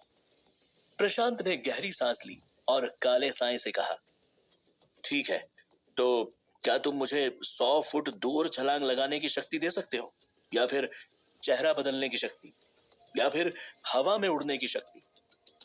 प्रशांत ने एक के बाद एक बहुत सारे सुझाव काले साए के सामने रखे। होरी ने सारे सुझाव को ठुकरा दिया और कहा, मैं तुम्हें इनमें से कुछ भी नहीं दे सकता। इन सब ताकतों को अपने अंदर समाने की शक्ति अभी तुम्हारे अंदर नहीं है। तुम्हारे शारीरिक बल का उचित विकास नहीं हुआ है। हाँ, मगर मैं तुम्हारी इंद्रियों को जागृत कर सकता हूँ। मैं तुम्हें 1000 गज दूर देखने और सुनने की शक्ति दे सकता हूँ। इसको दिव्य दृष्टि और दिव्य ध्वनि बोलते हैं। होरी के इतना कहते ही प्रशांत को महाभारत के संजय की याद आ गई। संजय की मदद से धृतराष्ट्र महाभारत का युद्ध देख और सुन पाए थे। क्या सच में ऐसा हो सकता है? मतलब, कहीं तुम मुझसे मजाक तो नहीं कर रहे हो ना? अगर तुम ऐसा कर सकते हो तो जल्दी करो, और ये बात तुमने मुझे पहले क्यों नहीं बताई? प्रशांत ने होरी के सामने सवालों की लाइन लगा दी। काले साए ने प्रशांत के एक भी सवाल का जवाब नहीं दिया। फिर उसने अपनी एक उंगली बनाई और प्रशांत के सर पर रख दी। काला साया प्रशांत के चारों तरफ मंडराने लगा। प्रशांत को सिवाय अंधेरे के कुछ नहीं दिख रहा था। कुछ ही सेकंड में काला साया प्रशांत के सामने आकर खड़ा हो गया। दिव्य दृष्टि और दिव्य ध्वनि अब तुम्हारे पास है। अब तुम उसका प्रयोग कैसे करोगे? होरी ने पूछा। प्रशांत को समझ में नहीं आ रहा था कि इस नई शक्ति का इस्तेमाल कैसे किया जाता है। उसे अब सब कुछ पहले से ज्यादा साफ दिखाई और सुनाई दे रहा था। प्रशांत ने अपनी दुकान से बाहर देखा, तभी अचानक उसे मेनका का घर दिखाई देने लगा। प्रशांत मेनका के घर के अंदर भी साफ साफ देख पा रहा था। उसकी नजर मेनका पर पड़ी। मेनका अपने बाथरूम में नहा रही थी और कोई गाना गुनगुना रही थी। प्रशांत उसको साफ साफ देख और सुन पा रहा था। प्रशांत को अपनी नई शक्ति पर गर्व होने लगा, मगर तभी उसे समझ में आया कि उसकी आंखों के सामने क्या चल रहा था। सामने के सीन को देखकर प्रशांत अचानक ही शर्मा गया और उसने अपनी आंखें बंद कर ली। उसने मेनका को कहते हुए सुना, कौन है यहां पर? प्रशांत अपनी नजर को वापस अपनी दुकान में होरी के सामने ले आया। होरी ने हंसते हुए प्रशांत से कहा, मेरे नौकर, तुम इस शक्ति से कुछ भी देख या सुन सकते हो, मगर सामने वाले को यह नहीं पता चलेगा कि तुम उसे देख या सुन रहे हो। इसलिए घबराओ मत। तुमने जो अभी देखा वो सिर्फ तुम्हारे तक ही सीमित है। उम्मीद करता हूं कि तुम अपनी सारी शक्तियों का उचित प्रयोग करोगे। तुम्हारे हिसाब में अभी एक बलि बाकी रह गई है और अगली अमावस्या तक तुम्हें 3 और बलि चढ़ानी है। कहते हुए होरी वहां से जाने लगा। मगर मैंने तो बस एक ही विश मांगी थी ना? प्रशांत ने हैरान होते हुए बोला। मैंने तुम्हें एक से ज्यादा शक्तियां दी हैं। तुम्हारी गणित काफी खराब है। कहते हुए काला साया जोर जोर से हंसने लगा और वहां से गायब हो गया। होरी के जाते ही प्रशांत ने अपना ध्यान ऋषि पर कंसंट्रेट किया। फिर प्रशांत ने अपनी आंखें खोली और उसे ऋषि साफ साफ दिखाई देने लगा। ऋषि अकेला नहीं था, उसके साथ सुनील भी था। प्रशांत उन सबको न सिर्फ साफ साफ देख पा रहा था, बल्कि साफ साफ सुन भी पा रहा था।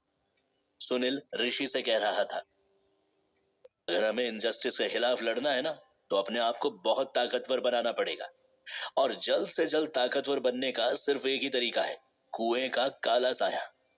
बहुत ही शक्तिशाली देवता है वो। उससे जो भी मांगोगे वो तुम्हें दे देगा, बस उसको बलि चढ़ानी होती है। और हम जो बलि चढ़ाते हैं वो ऐसे लोगों की चढ़ाते हैं जिनको सोसाइटी में जीने का कोई हक नहीं है। इसलिए तुम भी कोई गलत काम नहीं कर रहे हो। प्रशांत ने देखा कि सुनील ऋषि का कैसे ब्रेन वॉश कर रहा था। फिर प्रशांत के देखते ही देखते सुनील ने वहां पर एक लाल रंग का कुआं खोला। वो कुआं प्रशांत के कुएं से काफी छोटा था, मगर बहुत ही कॉन्सेंट्रेटेड दिख रहा था। प्रशांत को होरी की बात याद आ गई। सुनील वाकई में प्रशांत से कहीं ज्यादा शक्तिशाली था और उसका कुआं भी ज्यादा ताकतवर था। सुनील ने जैसे ही कुएं से काले साए को निकलने का आदेश दिया, वैसे ही प्रशांत के कानों में एक तीखी घंटी बजने लगी। वो आवाज इतनी तेज थी कि प्रशांत के कानों में चुभ रही थी। प्रशांत को ऐसा लगा जैसे उसकी आंखें और कान फट जाएंगे। प्रशांत ने तुरंत अपनी आंखों को और कान को बंद कर लिया। हाँ, ऐसा कैसे हो सकता है? अभी तो एकदम ठीक काम कर रहा था। प्रशांत ने दोबारा कोशिश की, मगर अब वो सुनील और ऋषि को ना तो देख पा रहा था और ना ही सुन पा रहा था। हाँ, अचानक ही इस शक्ति ने काम करना क्यों बंद कर दिया? क्या ये सुनील के काले साए की वजह से हुआ है? हो सकता है कि मेरी काबिलियत सुनील और उसके कुएं पर ना चलती हो। एक काम करता हूं, इसको किसी और पर इस्तेमाल करके देखता हूं। प्रशांत ने सोचा और फिर विजय और प्रिया पर नजर रखने का प्लान बनाया। प्रशांत ने अपनी आंखें बंद की और प्रिया और विजय के बारे में सोचने लगा। प्रशांत को तुरंत ही प्रिया और विजय दिखने लगे। वो दोनों गाड़ी में बैठे थे। विजय ने स्टीयरिंग व्हील पकड़ी हुई थी और प्रिया उसके बगल वाली सीट पर सो रही थी। तभी प्रशांत ने देखा कि विजय प्रिया को घूर रहा था। विजय धीरे धीरे सोई हुई प्रिया की तरफ बढ़ा और अपने होठों को उसके गालों के बहुत नजदीक ले आया। विजय प्रिया के गालों को किस करने ही वाला था कि अचानक रुक गया और दोबारा अपनी सीट पर सीधा होकर बैठ गया। और फिर विजय ने अपने आप से कहा, अरे राम राम राम राम, मुझे ऐसा नहीं करना चाहिए था। अकेले में भी मुझे ऐसा नहीं करना चाहिए। प्रशांत ने अपनी आंखें बंद की और दोबारा दुकान में आ गया। होरी ने मुझे ये शक्ति तो दे दी है, मगर इसके इस्तेमाल करने में भी बहुत सारी कंडीशंस है। सुनील और उसके कुएं के मालिक को मैं देख नहीं सकता क्योंकि वो मेरी कैपेबिलिटी से कहीं ज्यादा शक्तिशाली है। सुनील और ऋषि ने अब कौन सी नई एबिलिटी पाली है ये भी नहीं पता। प्रिया और विजय पर जब मैंने शक्ति का इस्तेमाल किया तब उन्हें पता नहीं चला कि मैं उन पर नजर रखे हुए था। मुझे अभी भी समझ में नहीं आ रहा है कि मेनका को मेरे देखने का एहसास कैसे हुआ। क्या उसके पास कुछ ऐसा है जो वो छुपा रही है? ये मुझे पता करना होगा। प्रशांत ने कहा और मेनका के घर जाने की ठानी। क्या प्रशांत अपनी नई शक्ति से सुनील और उसके ग्रुप को हरा पाएगा? क्या प्रशांत इस बार सुनील के ग्रुप से मुकाबला कर पाएगा? मेनका में ऐसा क्या खास है जिसके बाद प्रशांत अपने आप को मेनका से मिलने के लिए रोक नहीं पा रहा था। उसने मेनका के घर जाकर डोरबेल बजाई। डोरबेल बजाते ही प्रशांत को समझ में आया कि बहुत रात हो चुकी थी और इस समय उसका किसी लड़की के घर आना ठीक नहीं था। प्रशांत जाने ही वाला था कि अचानक दरवाजा खुला। अरे प्रशांत, तुम इस समय? सब कुछ ठीक तो है ना? मेनका ने डरते हुए पूछा। सब कुछ ठीक है। मैं अकेले घर पर बैठा था और सुनील और उसके ग्रुप के बारे में सोच रहा था, इसलिए सोचा कि तुमसे आकर एक बार बात कर लूं। मैंने ध्यान नहीं दिया कि रात बहुत हो चुकी है। प्रशांत ने बहाना बनाते हुए कहा। नहीं नहीं, कोई बात नहीं, अंदर आ जाओ। मेरा भी डिनर हो चुका था मगर नींद नहीं आ रही थी। ऋषि और बाकी पेशेंट्स दिमाग में घूम रहे थे, इसलिए मैं भी कुछ पढ़ रही थी। मेनका ने प्रशांत से कहा और उसको अंदर बुला लिया। ऋषि पूरी तरह से सुनील के चंगुल में फंस चुका है। सुनील ने उसका इतना ज्यादा ब्रेन वॉश किया है कि अब ऋषि को सही और गलत की समझ भी नहीं रही है। क्या तुम्हें कुछ अजीब सा महसूस हुआ? प्रशांत ने बहुत चालाकी से अपने सवाल को मेनका के सामने रखा। ऋषि का बिहेवियर बहुत ही एंटी सोशल हो गया है। उसको जल्द से जल्द गिरफ्तार कर लेना चाहिए, नहीं तो पता नहीं वो क्या कर बैठेगा। मेनका ने जवाब दिया। हाँ, ये बात तो तुम बिल्कुल ठीक कह रही हो, मगर मैं जानना चाहता हूं कि अभी कुछ ही समय पहले क्या तुम्हें कुछ अलग सा महसूस हुआ था? प्रशांत ने फिर से अपने सवाल को दोहराया। इस बार मेनका भी सोच में पड़ गई। अलग सा तो पता नहीं। हाँ, मैं डिनर से पहले नहाने गई थी और अचानक मुझे ऐसा लगा कि जैसे मुझे कोई देख रहा है। हो सकता है मेरी इमेजिनेशन हो। मैंने उस पर ज्यादा ध्यान नहीं दिया। क्या तुम्हें लगता है कि सुनील और ऋषि मेरे घर पर निगरानी कर रहे हैं? मेनका ने प्रशांत से पूछा। प्रशांत के दिमाग में मेनका को लेकर अब कुछ सवाल उठने लगे। हो सकता है ये वही सिक्स्थ सेंस हो जो औरतों में अक्सर पाई जाती है, क्योंकि और किसी को तो मेरी शक्ति के बारे में पता नहीं चला और वो सारे लोग आदमी थे। इसका मतलब मुझे अपनी शक्ति को ध्यान से इस्तेमाल करना पड़ेगा। प्रशांत अपने ख्यालों में खोया हुआ था। तभी अचानक मेनका ने उसके हाथ को हिलाते हुए बोला, प्रशांत, तुम कहाँ खो गए? प्रशांत हड़बड़ाते हुए अपनी इमेजिनेशन से बाहर आया और मेनका से बोला, हाँ, अब नहीं नहीं, कुछ नहीं, मैं तो बस सुनील के बारे में सोच रहा था। खैर, ये सब छोड़ो, तुम अपने बारे में बताओ। मैं तुमसे कुछ शेयर करना चाहती थी। वैसे तो ये काफी पर्सनल बात है, मगर अब तुम मेरे बारे में बहुत कुछ जानते हो, तो इसलिए मैंने सोचा कि शायद तुम्हें मेरी बात समझ में आ जाए। मेनका ने प्रशांत से कहा। प्रशांत मेनका की बात को सुनकर थोड़ा हैरान था।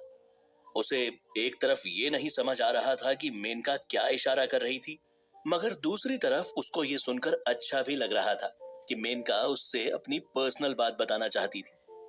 प्रशांत ने मेनका को आगे बोलने का इशारा किया। वो दरअसल आजकल ना मुझे थोड़े अजीब से सपने आते हैं। तुम मेरे सपनों के भूत को तो जानते ही हो। याद है ना वो सपने का साया जिसने हमें राजा मंत्री का गेम खिलाया था? आजकल मुझे ऐसा लगता है कि जैसे वो मेरे ऊपर हावी हो रहा है और मेरे सपने अब हकीकत बनने लगे हैं। मुझे ऐसा लगता है जैसे वो बहुत स्ट्रांग हो गया है और अब वो मेरा ही रूप लेने लगा है। मेनका ने परेशान होते हुए प्रशांत से कहा। प्रशांत ने मेनका का हाथ पकड़ा और उसे दिलासा देते हुए बोला, तुम बेकार में ही चिंता कर रही हो। मैं तुम्हें बहुत अच्छे से जानता हूं। तुम कभी भी कोई गलत काम नहीं करोगी। और जहां तक रही उस सपने वाले साए की बात, तो मुझे लगता है कि सपना कभी रियलिटी नहीं बन सकता है और तुम्हारे जैसी लड़की के सामने कोई भी भूत गलत काम नहीं कर सकता। कहते हुए प्रशांत हंसने लगा। प्रशांत की बातें सुनकर मेनका के चेहरे की घबराहट भी कम हो गई। मेनका के सुंदर चेहरे पर भी अब मुस्कुराहट आने लगी। वैसे मुझे पूछना तो नहीं चाहिए, मगर क्या खाना बचा है? आज मुझे बहुत भूख लग रही है। प्रशांत ने शर्माते हुए बोला। अरे, ये भी कोई पूछने की बात है। खाना बचा भी है और मैं तुम्हारे लिए कुछ और भी बना देती हूँ। तुम जाकर डाइनिंग टेबल पर बैठो, मैं जल्दी से तुम्हारे लिए ताजा खाना लेकर आती हूँ, मेनका ने कहा और किचन में चली गई। कुछ ही देर में मेनका ने प्रशांत के सामने तरह तरह की डिशेस सजा कर रख दी। आज बहुत दिनों बाद प्रशांत ने इतना अच्छा खाना देखा था। खाने को देखकर प्रशांत से रुका नहीं गया और वो जल्दी जल्दी सारा खाना खाने लगा। मुझे विश्वास नहीं हो रहा कि तुम इतना अच्छा खाना बना सकती हो। पेट के साथ साथ आज आत्मा भी तृप्त हो गई है। प्रशांत ने अपने पेट पर हाथ फेरते हुए मेनका से कहा।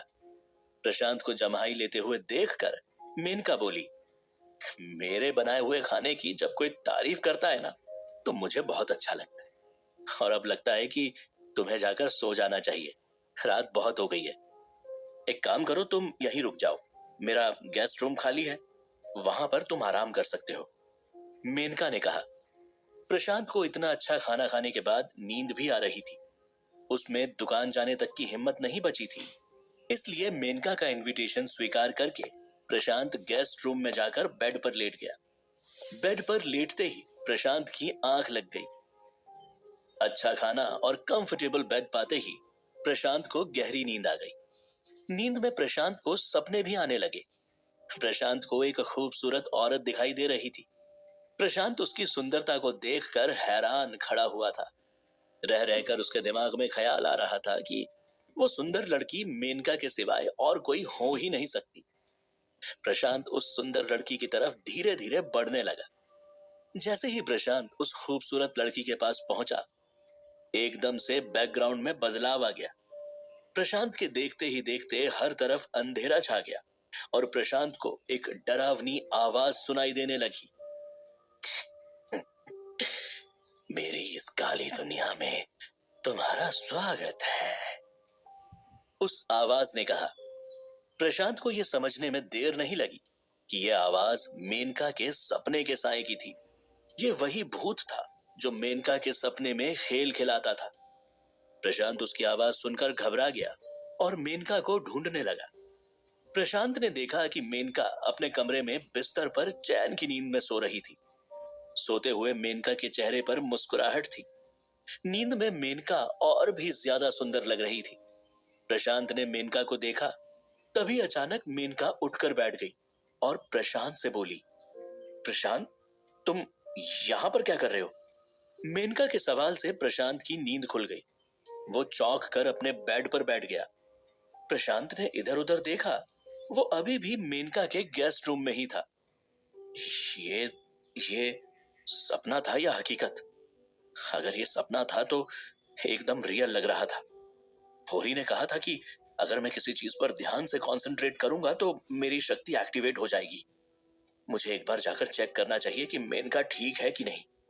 कहते हुए प्रशांत उठा, मेनका के कमरे की तरफ चल दिया। मेनका के कमरे का दरवाजा खटखटाते हुए प्रशांत ने कहा, मेनका, क्या तुम जाग रही हो? सब ठीक तो है ना? दरवाजा खुला है प्रशांत, अंदर आ जाओ। कमरे से आवाज आई।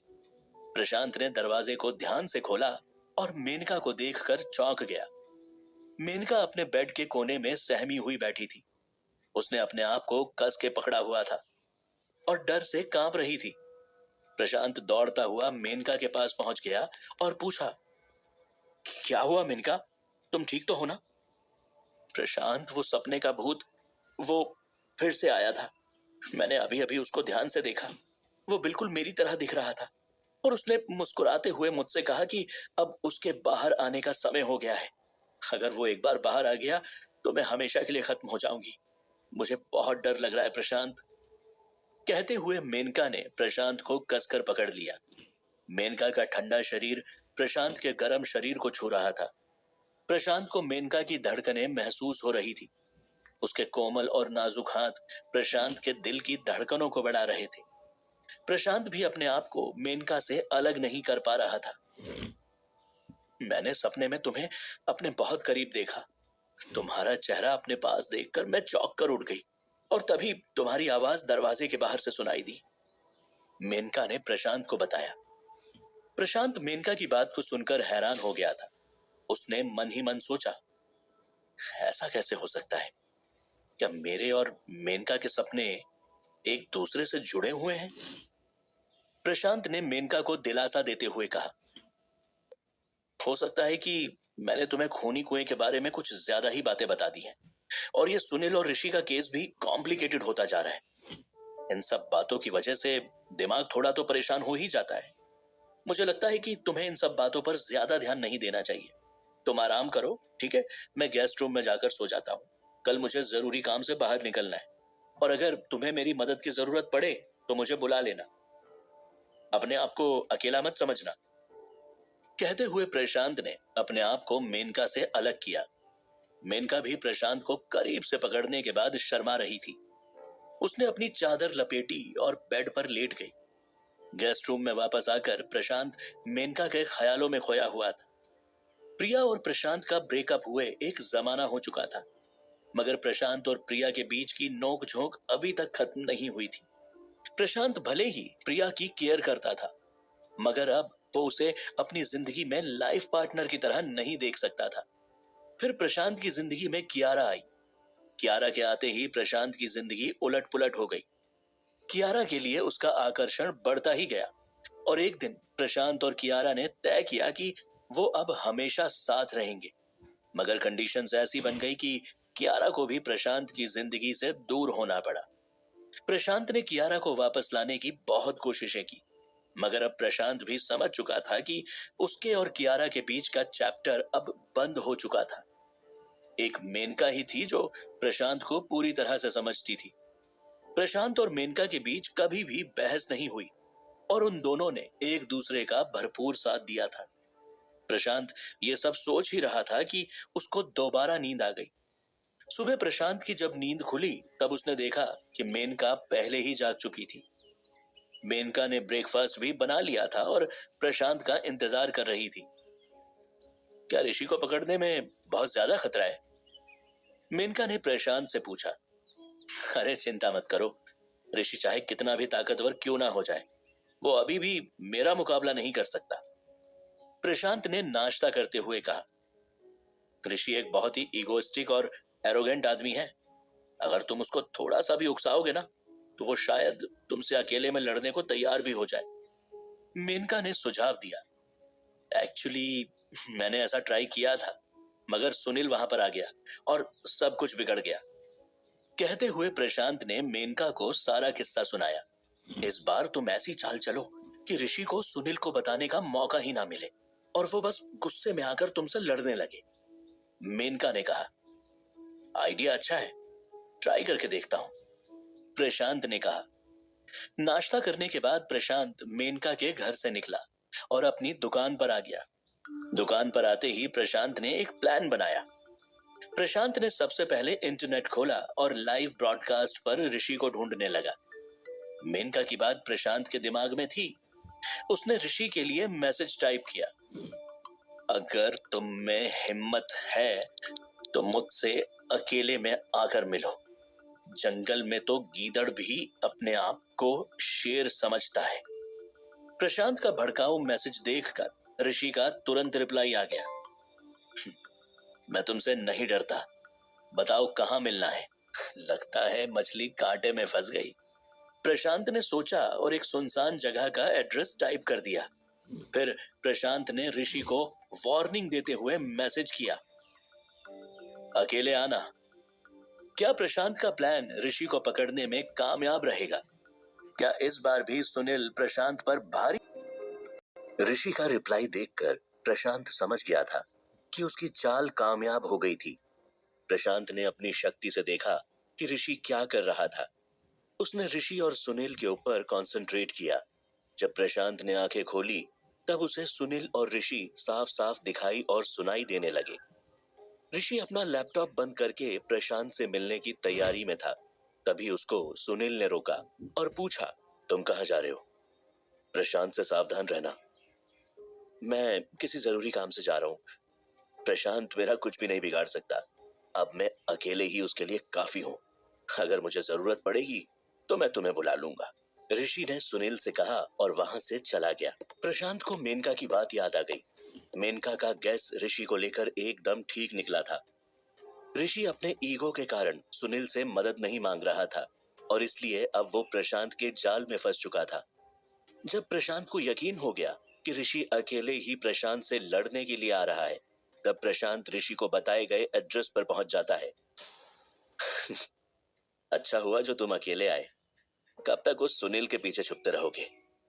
प्रशांत ने ऋषि से कहा। तुम्हारे लिए अब तो मैं अकेला ही काफी हूं। तुम्हें मारने के लिए मुझे सुनील की जरूरत नहीं है। कहते हुए ऋषि ने एक चांदी की सुई प्रशांत की बाजू में घुसा दी। सुई के घुसते ही प्रशांत को हल्की सी चुभन हुई।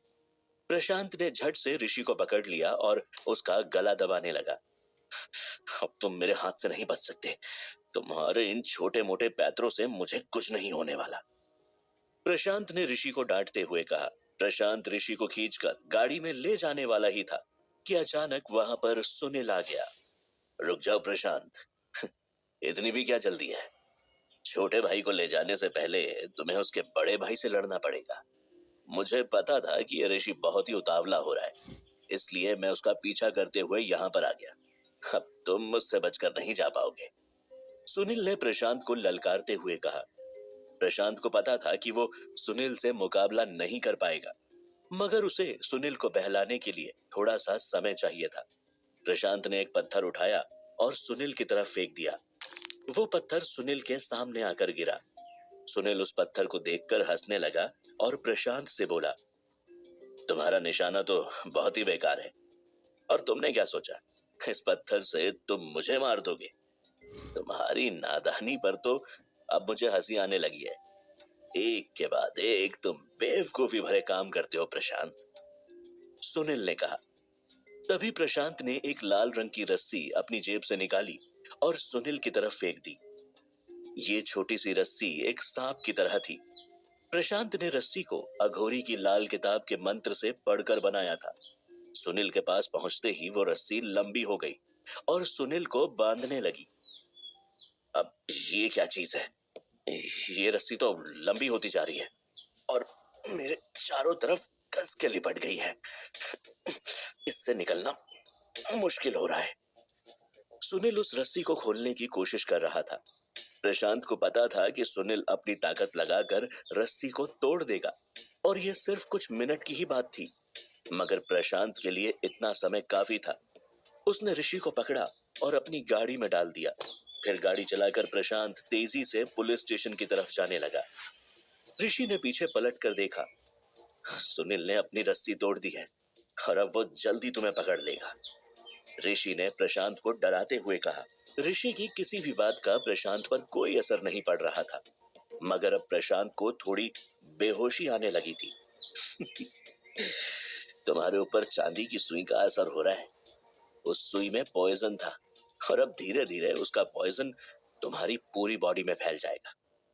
जब ऋषि ने देखा कि उसकी बात का प्रशांत पर कोई असर नहीं पड़ रहा था, तब उसने प्रशांत से आगे कहा, हाँ, अगर तुम मुझे छोड़ दो तो मैं तुम्हें इस पॉइजन का एंटीडोट दे सकता हूं। एंटीडोट से तुम्हारी जान बच जाएगी।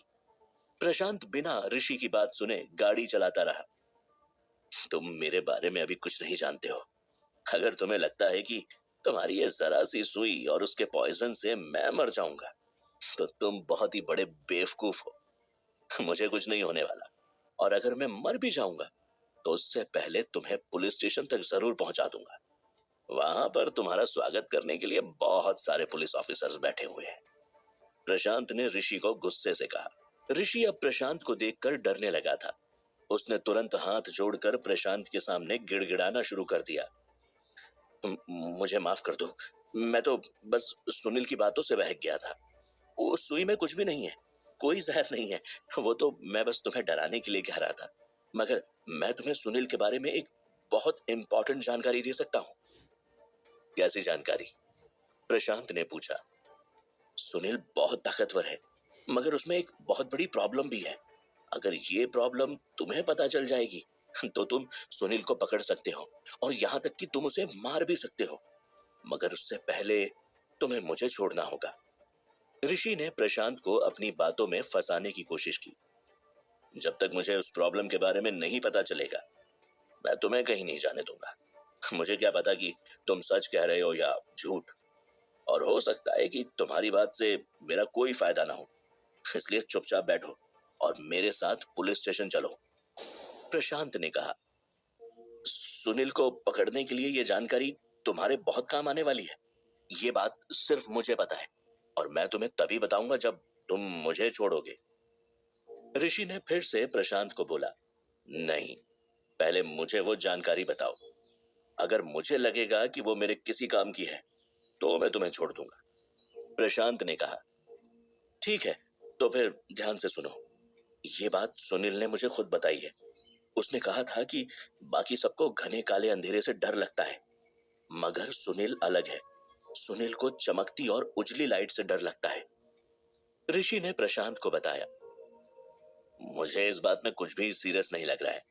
पता नहीं ये किस तरह से इंपॉर्टेंट खबर हुई। ऐसी बातें बनाकर तुम्हें लगता है कि तुम पुलिस को बेवकूफ बना लोगे। प्रशांत ने ऋषि की बात को नजरअंदाज किया और उसको पुलिस स्टेशन ले आया। पुलिस स्टेशन पहुंचते ही प्रशांत ने ऋषि को रक्षित के हवाले कर दिया। मैंने तुम्हें इतनी इंपॉर्टेंट खबर दी, उसके बाद भी तुमने मुझे जेल में डाल दिया। तुम एक बहुत ही मक्कार पुलिस ऑफिसर हो, ऋषि जेल में जाते जाते प्रशांत पर चिल्ला रहा था। रक्षित ने प्रशांत से कहा, चलो अच्छा हुआ कोई तो पकड़ में आया। ऊपर से इतना प्रेशर बना हुआ था कि समझ में नहीं आ रहा था कि इस केस को कैसे हैंडल करूंगा। तुम ऋषि को इतना सीधा मत समझना, और सुनील ऋषि को ढूंढता हुआ जरूर आएगा। तुम्हें उससे भी सावधान रहना पड़ेगा। इसलिए सबसे कहो कि ऋषि पर सख्त नजर रखे। प्रशांत ने रक्षित को एडवाइस दी, ऋषि की चिंता अब तुम मत करो, वो पुलिस स्टेशन से बाहर नहीं जाएगा। तुमने बहुत अच्छा काम किया है, मैं अपने सुपीरियर से कहकर तुम्हें इनाम दिलवाता हूं। रक्षित ने प्रशांत के कंधे पर हाथ रखते हुए बोला, मुझे प्राइज की जरूरत नहीं है। अगर तुम मुझे किसी तरह का रिवॉर्ड देना ही चाहते हो तो अपने सुपीरियर से कहो कि मुझे एक स्पेशल फोर्स की टीम दे। मुझे कुछ अच्छे हथियार और प्रोटेक्शन के लिए बुलेट प्रूफ वेस्ट भी चाहिए। इसके साथ ही मुझे साइबर टीम का सपोर्ट भी चाहिए। प्रशांत ने रक्षित से कहा, मैंने तो सिर्फ इनाम की बात की थी, तुम तो कुछ ज्यादा ही मांगने लगे। मैं अपने सुपीरियर से बात करूंगा, मगर इस बात की कोई गारंटी नहीं है कि जो तुमने कहा है वो तुम्हें मिल जाएगा। रक्षित ने कहा, तुम्हें पता है कि प्रिया, विजय और मैं अपनी जान पर खेलकर इस तरह के वांटेड मुजरिमों को पकड़ रहे हैं। तुम एक समझदार आदमी हो, अपने सुपीरियर से कैसे बात करनी है यह तुम्हें अच्छे से पता है, और आगे का काम मैं तभी करूंगा जब तुम लोग मेरी सारी टर्म्स को मान लोगे। प्रशांत ने कहा और अपनी गाड़ी लेकर पुलिस स्टेशन से चला गया। प्रशांत पुलिस स्टेशन से सीधे मेनका के घर पहुंचा। मेनका के घर पर प्रिया और विजय पहले से ही बैठे हुए थे। प्रशांत उन दोनों को देखकर हैरान था। तुम लोग यहां क्या कर रहे हो? प्रशांत ने प्रिया और विजय से कहा, ऋषि पुलिस स्टेशन में है और ये बात हमें पता चल गई, इसलिए अब बाकी लोगों को पुलिस प्रोटेक्शन की जरूरत नहीं होगी। तुमने तो ये बात हमें बताना जरूरी नहीं समझा, हाँ? मगर रक्षित से ये बात मुझे पहले ही पता चल गई, इसलिए हम भी अपना काम खत्म करके यहाँ आ गए। मेनका ने हमारे लिए खाना भी बनाकर रखा है, मगर तुम यहाँ क्यों आए हो? प्रिया ने प्रशांत से पूछा। प्रशांत प्रिया के सवाल से हड़बड़ा गया। उसके पास बनाने के लिए कोई बहाना नहीं था। उसने बात को टाला और कहा, मैं भी तुम लोगों की तरह अच्छा खाना खाने आया हूं। ये केस पूरी तरह से सॉल्व नहीं हुआ है, मगर हम कुछ समय के लिए रिलैक्स कर सकते हैं और सुनील को पकड़ने का प्लान तैयार कर सकते हैं। प्रशांत ने कहा, मैंने सबके लिए खाना बनाया है, इस बार कुछ स्पेशल भी बनाया है। वैसे मेरे पास एक कैरियोके इंस्ट्रूमेंट भी रखा था। मैंने सोचा आज खाना खाने के बाद हम घर पर थोड़ी पार्टी करते हैं, सबका मन भी बहल जाएगा। मेनका ने कहा, ये तो तुमने बहुत अच्छी बात कही। खाना पीना, गाना बजाना, अगर ये सब ना होना तो फिर जिंदगी का मजा ही क्या है। चलो जल्दी से खाना खाते हैं, फिर थोड़ा पीते हुए गाने का मजा लेंगे, विजय ने कहा और डाइनिंग टेबल पर खाना खाने के लिए बैठ गया। सब लोगों ने अपने आप को रिलैक्स किया और खाने के साथ साथ बातचीत भी की। सब लोग खाना खाने के बाद कैरियोके पर गाना गाने लगे। तभी अचानक विजय का फोन बजा। फोन पर बात करते ही विजय के चेहरे के एक्सप्रेशंस बदल गए थे। उसके चेहरे की खुशी उड़ गई थी और अचानक विजय डरा हुआ लग रहा था। फोन रखते ही विजय ने प्रशांत से कहा, मुझे तुरंत ही गांव जाना होगा। घर से फोन था, पापा ने कहा है कि जल्दी से गांव आ जाओ। क्या हुआ है वो फोन पर बताना नहीं चाह रहे थे। उनकी आवाज सुनकर लग रहा था कि वो शायद बहुत डरे हुए हैं और रो रहे थे। मुझे बहुत बेचैनी हो रही है प्रशांत। प्रशांत ने विजय के कंधे पर हाथ रखा और बोला, डरो मत, हाँ? तुम घर जाकर देखो कि क्या हुआ है। प्रिया और मैं यहाँ का केस संभाल लेंगे। अगर गांव में तुम्हें हमारी जरूरत हो तो तुरंत फोन कर देना, ठीक है? अभी तुम सिर्फ अपने घर पर ध्यान दो। विजय का घर बनारस के पास ही एक छोटे से गांव में था। प्रशांत से बात करते ही विजय ने अपनी बाइक उठाई और तेजी से चलता हुआ गांव पहुंच गया। घर पहुंचते पहुंचते काफी रात हो गई थी। घर पहुंचकर विजय ने अपनी बाइक बाहर खड़ी कर दी। विजय के घर के बाहर बहुत सारे लोग इकट्ठा हुए थे। उन सब को देखकर विजय को और भी बेचैनी होने लगी। कोई भी कुछ कह नहीं रहा था और सब हाथ जोड़कर विजय को नमस्ते कर रहे थे। घर के अंदर का नजारा देखकर विजय और भी ज्यादा परेशान हो गया। विजय के सामने सफेद कपड़े पहने हुए बहुत सारे लोग थे। उन सारे लोगों को हटाते हुए विजय घर के अंदर चला गया। तभी विजय ने देखा कि जमीन पर एक लाश पड़ी थी। उसको सफेद कपड़े से ढका गया था। लाश के चारों तरफ गांव की औरतें सफेद कपड़े पहने हुए बैठी थीं और रो रही थीं। तभी विजय के पिता आ गए और विजय को गले लगाकर जोर जोर से रोने लगे। तुम्हारी माँ ने आत्महत्या नहीं की है, जरूर उसको किसी ने मारा है। तुम एक पुलिस वाले हो, तुम अपनी माँ के खूनी को बचकर मत जाने देना। तुम्हारी माँ ने तुमसे हमेशा बहुत प्यार किया है। अगर आज तुम एक बेटा होने का कर्तव्य पूरा करना चाहते हो तो अपनी माँ के कातिल को ढूंढो। अपने पिता की बात को सुनकर विजय हैरान हो गया था। कुछ देर तक तो उसे अपने पिता की बात पर यकीन ही नहीं हो रहा था। विजय जमीन पर बैठ गया और अपनी माँ की लाश को गौर से देखने लगा। फिर उसने अपनी माँ के माथे पर हाथ फेरा और फूट फूट कर रोने लगा। विजय अचानक ही अपनी माँ के मुर्दा शरीर को देखकर बेकाबू हो गया था। उसे समझ में नहीं आ रहा था कि वो क्या करे। उसने चिल्लाते हुए वहां पर बैठे हुए सारे लोगों से पूछा, किसने मारा मेरी माँ को? क्या विजय अपनी माँ के कातिल को पकड़ पाएगा? विजय की माँ की मृत्यु के पीछे क्या सुनील का हाथ था? प्रिया और प्रशांत विजय की किस तरह से मदद करेंगे? जानने के लिए सुनिए